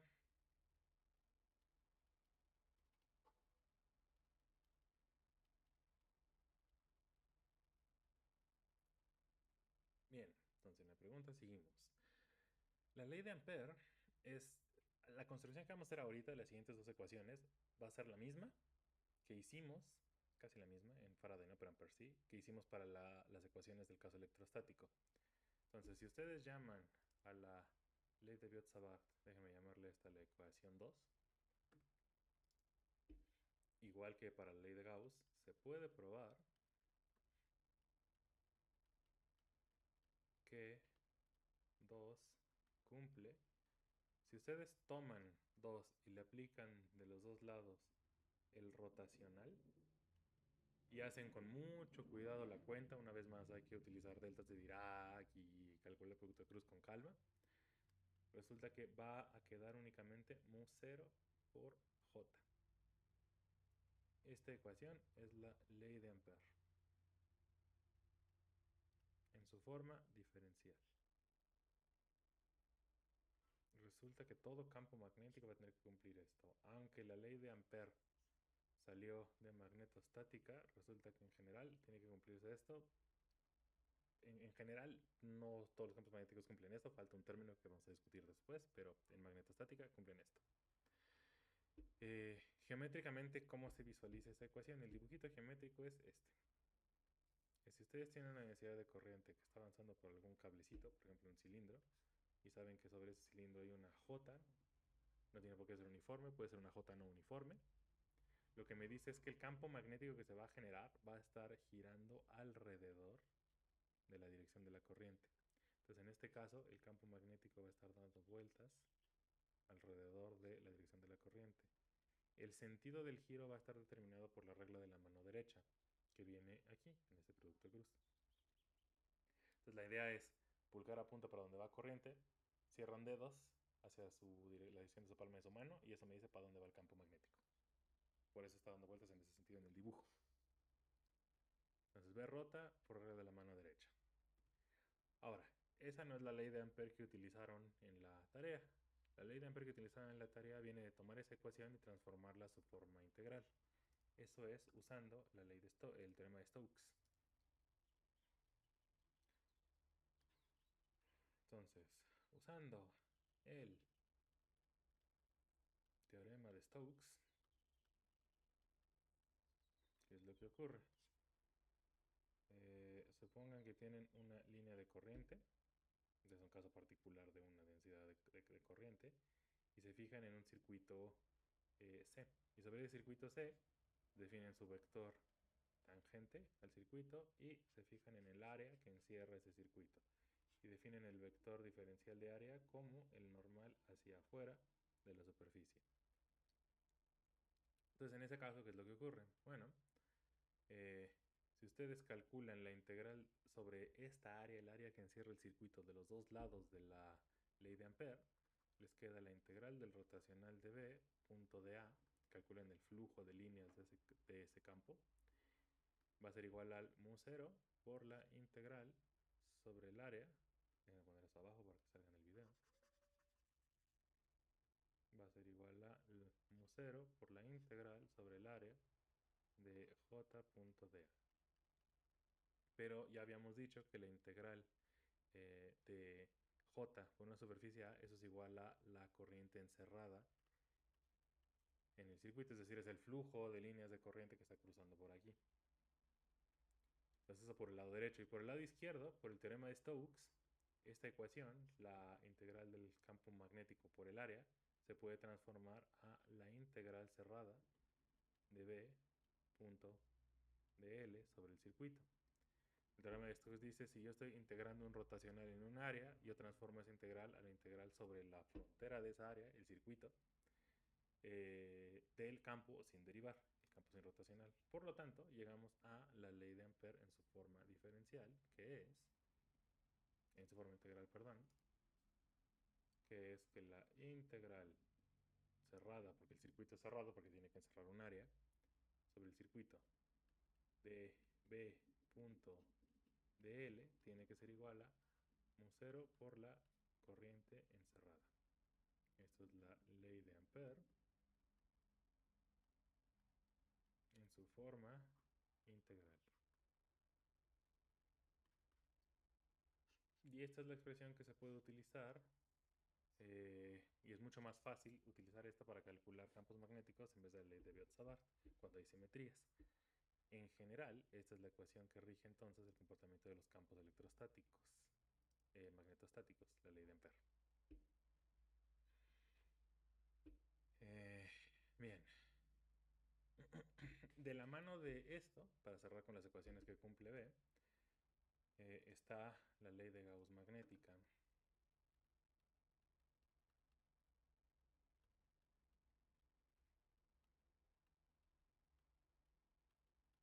La ley de Gauss magnética dice lo siguiente.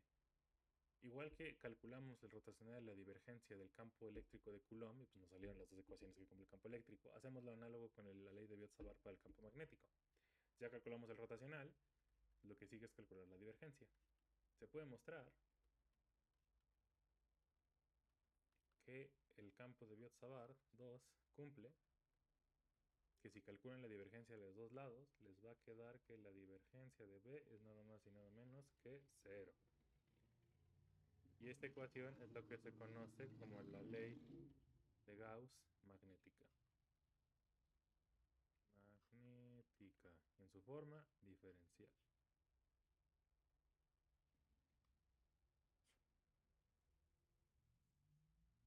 Y si integran esa ecuación en un volumen arbitrario y utilizan el teorema de Gauss, van a llegar a la forma integral de la ley de Gauss magnética, que es que el flujo de líneas de campo magnético por cualquier superficie cerrada tienen que ser exactamente igual a cero. La ley de Gauss magnética en su forma integral.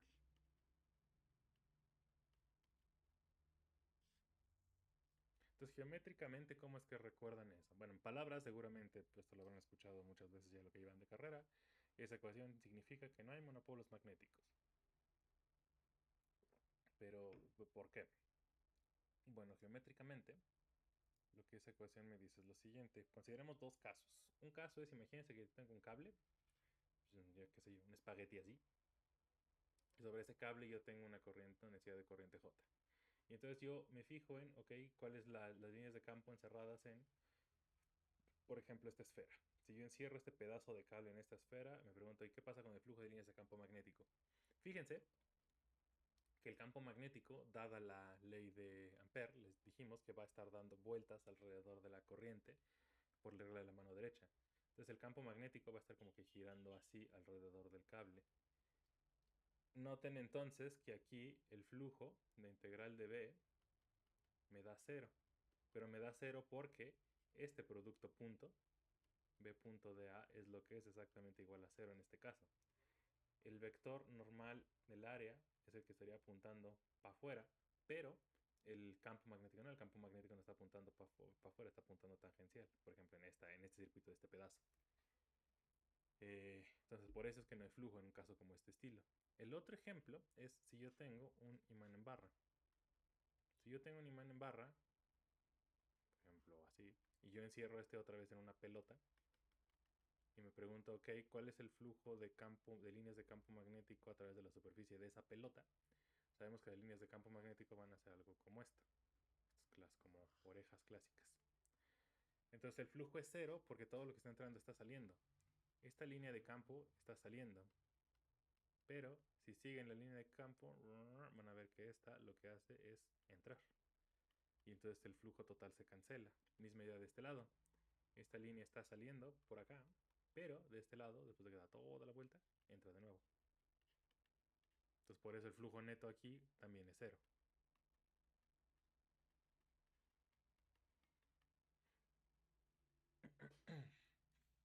Entonces esa es la idea. Por eso es que esa ecuación de Maxwell satisface. Geométricamente eso es lo que significa. Que todo flujo o es porque es perpendicular al vector normal, o es porque todo lo que está entrando está saliendo. O todo lo que sale entra, vuelve a entrar.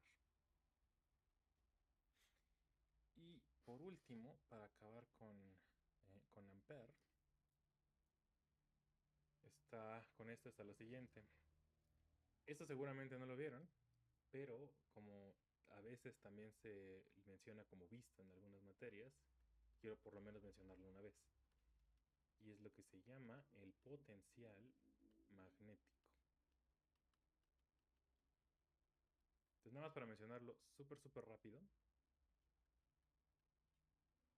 Dado que la divergencia de cualquier campo magnético es igual a cero, y eso sí es cualquier campo magnético, aunque eso lo pueden demostrar en el caso de una corriente estacionaria con Biot-Savart, resulta que eso es en general. Maxwell tomó esa idea y dijo, el campo magnético siempre tiene que ser divergencia cero. Entonces, como eso ocurre, entonces yo siempre puedo escribir a B como el rotacional de algún campo. Eso ocurre porque la divergencia de cualquier rotacional es igual a cero, por cómo se definen los operadores diferenciales. Entonces yo siempre puedo escribir a cualquier campo magnético como el rotacional de algún otro campo vectorial. Este campo A se conoce como el potencial magnético.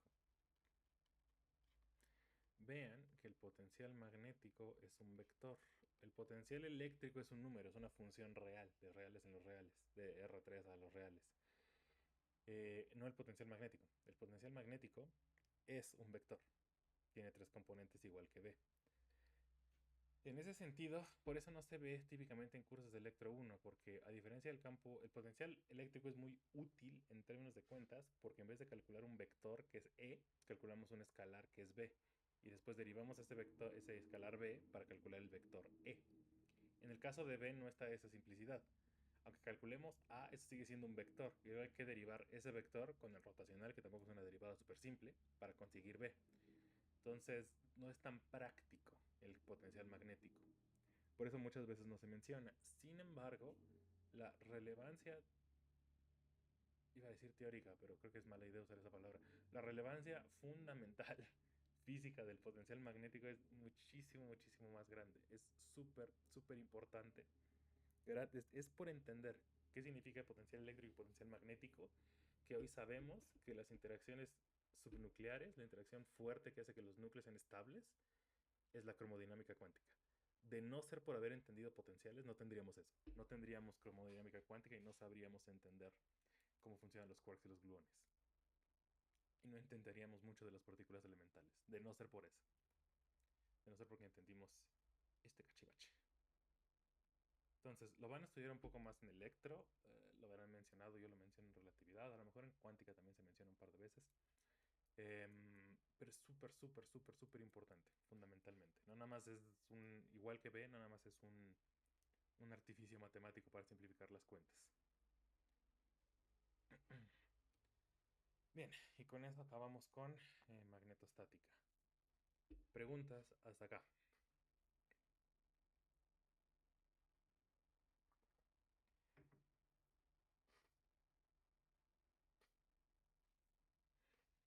Preguntas, preguntas.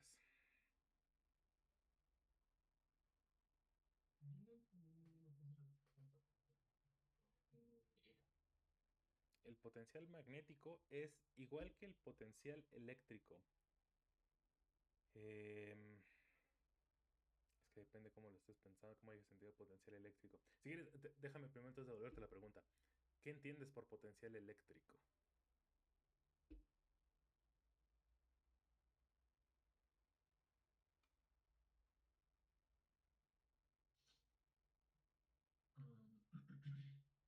Por potencial eléctrico.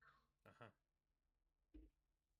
Es que estoy pensando, pero creo que la diferencia de potencial. Justo. Del potencial.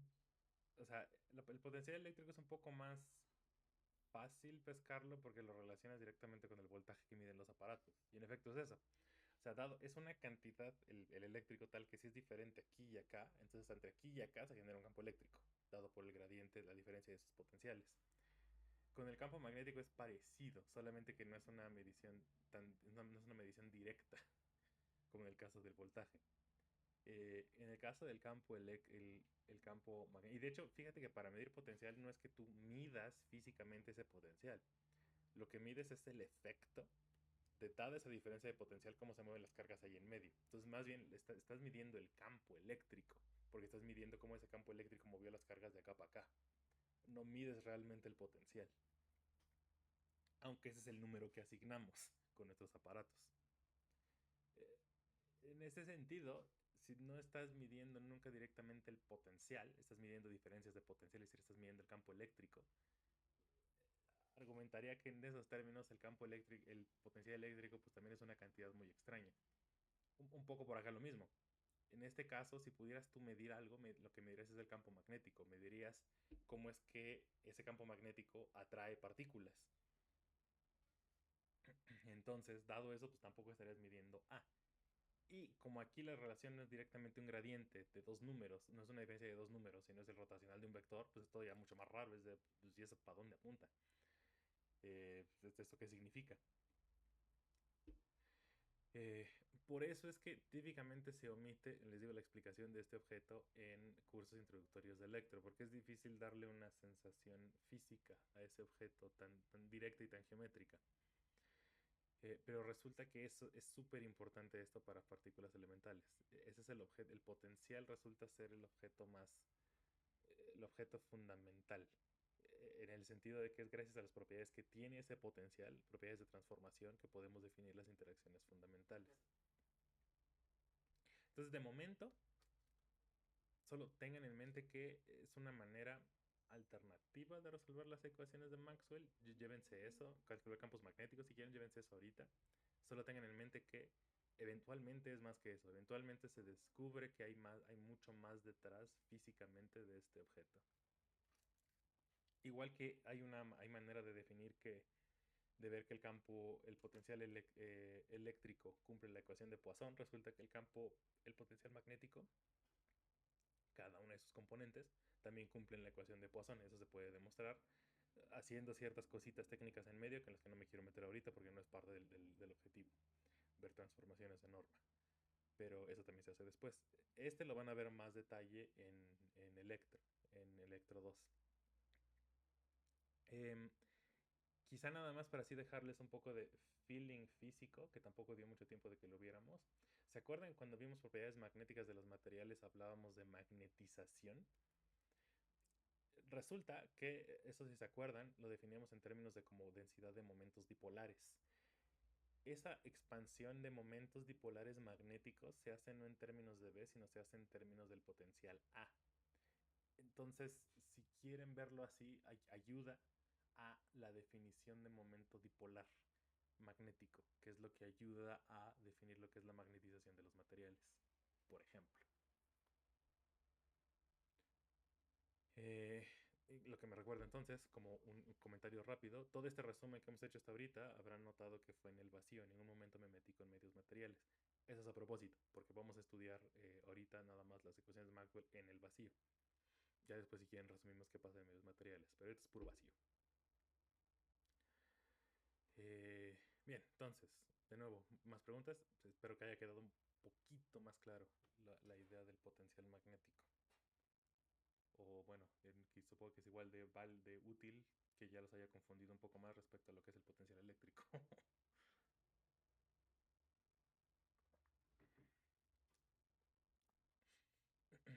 Entonces, por último, ahora sí es los últimos temas que vieron tanto conmigo como con la doctora Mirna.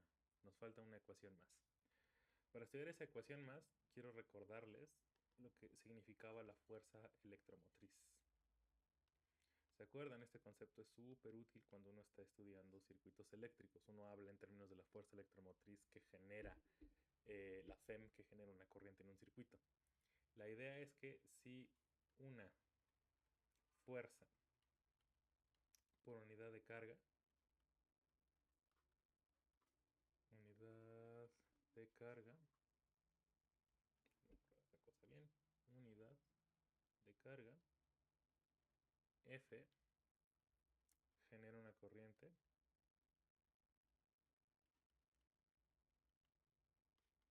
en un circuito, entonces la fuerza electromotriz, que típicamente se resume como la FEM del circuito, es, usamos típicamente la letra epsilon, es igual a la integral cerrada de esa fuerza por unidad de carga integrada a lo largo de todo el circuito. Entonces, como ven, esa fuerza por unidad de carga tiene unidades de campo eléctrico y la FEM, como es la integral de eso en una trayectoria, tiene unidades de potencial eléctrico, de voltaje. Entonces, eso, ¿se acuerdan cuando vimos circuitos eléctricos? Dijimos que pues, típicamente la FEM que genera una corriente en un circuito es un generador, una batería, por ejemplo. Sin embargo, hay otra manera de generar FEMs en circuitos, que es muchas veces la más usual, de hecho, más que en algunos circuitos es más útil eso que una batería. Y eso es un campo magnético. ¿Cómo genera un campo magnético una FEM? La genera de la siguiente manera. Imagínense que en una región tienen una como plaquita y en esa región están ustedes generando un campo magnético que está, por ejemplo, entrando hacia adentro de la hoja. Entonces hay un campo magnético B en esta región. Y lo que hacen es poner su circuito, lo acercan a esa región de campo magnético. Imagínense que nada más tengo una resistencia en ese circuito. Y lo que hago yo es con las manos tomo ese circuito y lo jalo hacia afuera de la región de campo magnético. Lo jalo para acá. Si yo hago eso, entonces fíjense que el flujo que cruza a través del circuito no va a ser constante. Porque en este caso, en este instante, en esta foto, el flujo de campo magnético está dado por la integral de B por esta región, porque aquí B es 0. Si yo sigo jalando el circuito, esa área cada vez se reduce más y entonces el flujo no es constante. Entonces, flujo de B no constante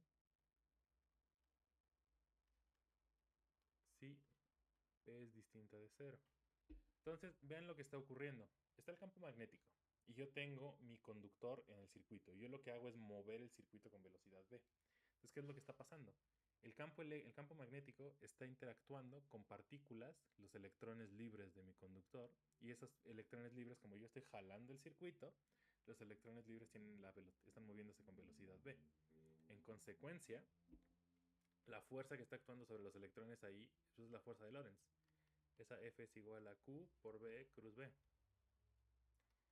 Como esos electrones están sintiendo una fuerza no eléctrica, sino una fuerza magnética, entonces se van a empezar a mover y se va a generar una corriente en el circuito.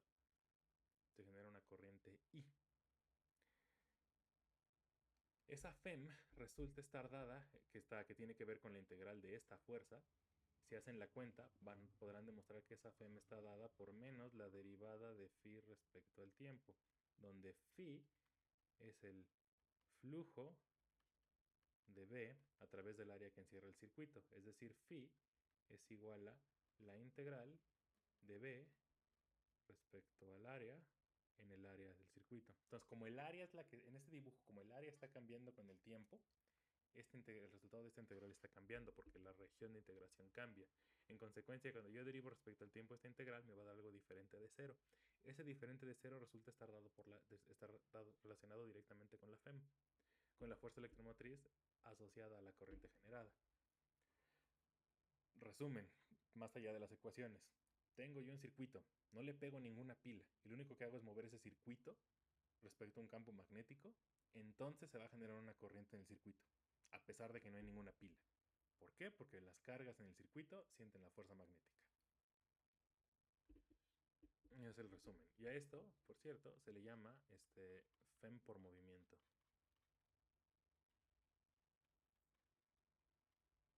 Movimiento. Y eso nos lleva a la ley de Faraday. La ley de Faraday dice lo siguiente.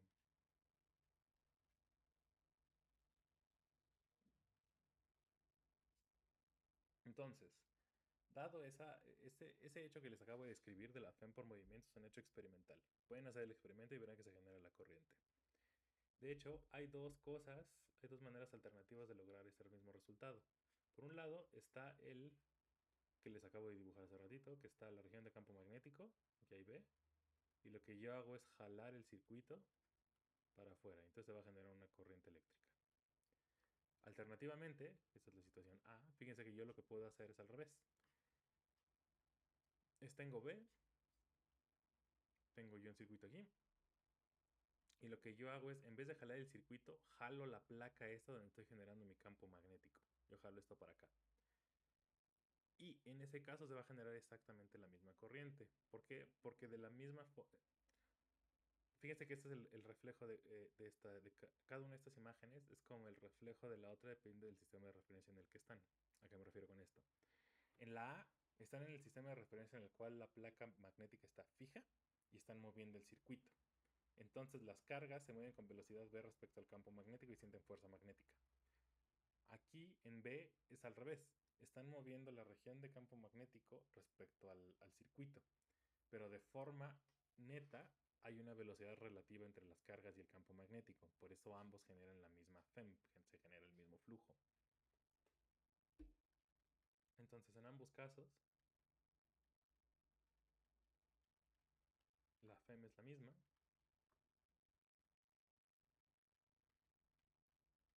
Pues es el mismo flujo, es el mismo menos la derivada de phi respecto al tiempo. Sigue siendo la misma cosa.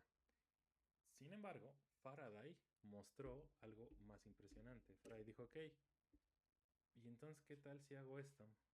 Tengo yo mi placa con campo magnético, tengo aquí mi B, tengo aquí mi circuito, Y lo que voy a hacer es, no voy a mover ninguno de los dos. Lo que voy a hacer es conectar mi plaquita, voy a poner acá y voy a conectarla a un control. De forma tal que ese control tiene dos botones. Uno de esos botones prende el campo magnético y otro lo apaga. Es decir, con estas perillitas y en los botones perillitas puedo yo modificar B en el tiempo. Entonces esta cosa cambia B. Resulta que entonces se genera también una corriente. ¿Por qué di la explicación del flujo acá si parecía que bastaba con la fuerza magnética? Justo por esto. Porque en este caso, fíjense que las partículas no están moviendo, no hay ninguna velocidad aquí. Como no hay ninguna velocidad, entonces en este caso, F igual a Q por B cruz B, pues va a ser cero, porque la velocidad de las partículas es cero, nadie se está moviendo. Y sin embargo se está generando una corriente, a pesar de que no hay movimiento. Y lo que estoy haciendo yo es cambiar B. Se genera una FEM porque fíjense que el flujo sigue cambiando. El flujo cambia no porque cambie el área, que es lo que ocurría en el caso A y el caso B. En caso A y caso B cambiaba A, sobre la cual estaba integrando. Pero en este otro caso, déjenme llamar el caso C, lo que está cambiando es B, no el área. Pero como cambia B, entonces cambia el flujo y tiene que generarse una FEM y esa FEM genera una corriente. Entonces, en términos de flujo, queda claro qué es lo que está ocurriendo, pero en términos de fuerzas, pues, ¿quién está aplicando la fuerza? La única explicación es, bueno, si las partículas no se mueven, el campo magnético no puede estar aplicando una fuerza sobre ellas. La única otra cosa que aplica una fuerza sobre cargas es un campo eléctrico. Eso significa que tiene que estarse generando un campo eléctrico aquí por el efecto de cambiar B. Eso está generando un campo eléctrico que está empujando las cargas y generando la corriente. Eso es la ley de Faraday. Es un campo eléctrico inducido. Entonces, campo magnético no constante induce, no constante en el tiempo, quiero decir, induce un campo eléctrico.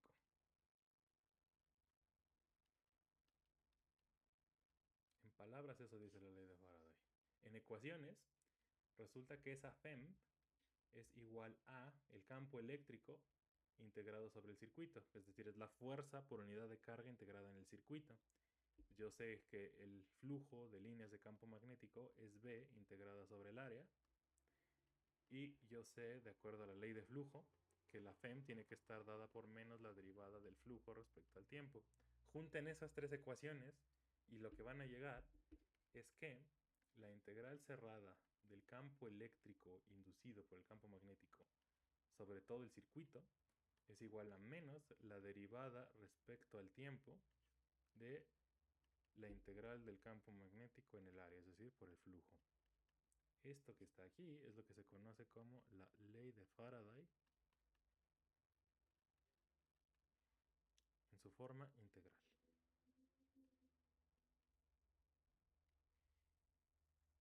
Es esto de acá. Conclusión, Faraday mostró que no solamente una densidad de carga en reposo genera un campo eléctrico. Dijo, ok, puede que no haya cargas, pero si yo tengo un campo magnético y ese campo magnético está cambiando en el tiempo, eso también genera un campo eléctrico, dado por esta expresión. Y, para cerrar, fíjense que si yo uso el teorema de Stokes en esta ecuación, yo puedo hacer dos cosas. Entonces, por un lado, usando Stokes, yo puedo transformar la integral del flujo del campo eléctrico alrededor del circuito, perdón, por una integral de flujo del rotacional del campo eléctrico integrado sobre la superficie la superficie que encierra el circuito.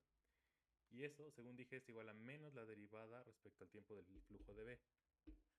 Pero como estoy considerando que el área no cambia, entonces la derivada respecto al tiempo entra en el campo magnético. Cruza la integral y aplica solo sobre el campo magnético. Estas dos integrales de área tienen que ser iguales para cualquier área. De aquí concluyo que los integrales no son iguales, es decir, que el rotacional del campo eléctrico es igual a menos la derivada del campo magnético respecto al tiempo. Y esto es la ley de Faraday en su forma diferencial.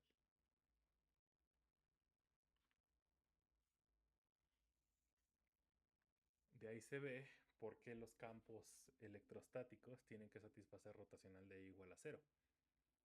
En electrostática, las cargas no se mueven, por lo tanto no hay campo magnético. Este término se eliminaba en electrostática, por eso electrostática es rotacional de I igual a 0.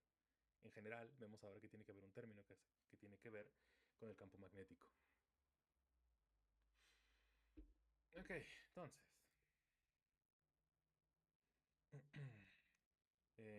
Preguntas de lo de la ley de Faraday. Seguramente lo vimos muchísimo más rápido que cuando lo vieron con la doctora, pero espero haya ayudado a sentar algunas ideas. Preguntas de esto último, de Faraday.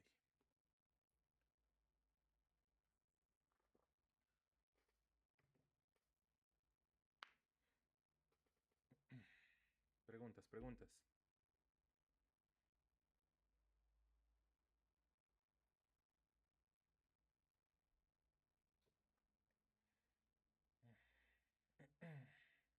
Muy bien.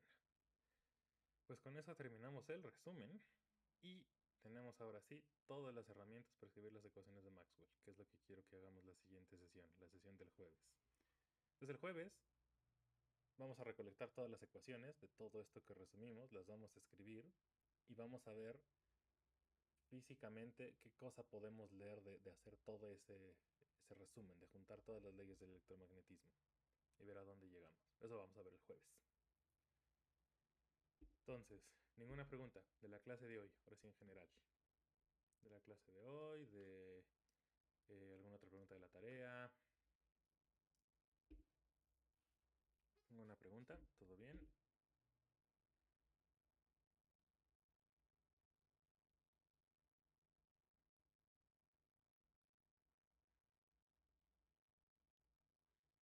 No veo preguntas en chat. Muy bien. Bueno, pues si no hay preguntas, entonces hasta aquí lo dejamos por hoy. Les voy a subir a Moodle, probablemente en un rato la grabación, ya que esté lista. Las notas también se las quiero subir, pero eso va a ser ya que haya terminado con ellas. Probablemente las del resumen también se las puedo subir ya. Entonces les subo tanto las notas como la grabación de la clase, para que puedan repasarla por su cuenta. Sale, pues si no hay más preguntas, entonces hasta aquí lo dejamos por hoy. Y nos vemos el jueves a la misma hora. No va a ser el mismo enlace, les voy a pasar otro, porque estamos generando uno diferente. Se los pongo igual por Telegram. Y pues nos vemos a las 8 de la mañana el jueves. Gracias, profesor. Por nada, que estén muy bien. Se cuiden, nos vemos el jueves.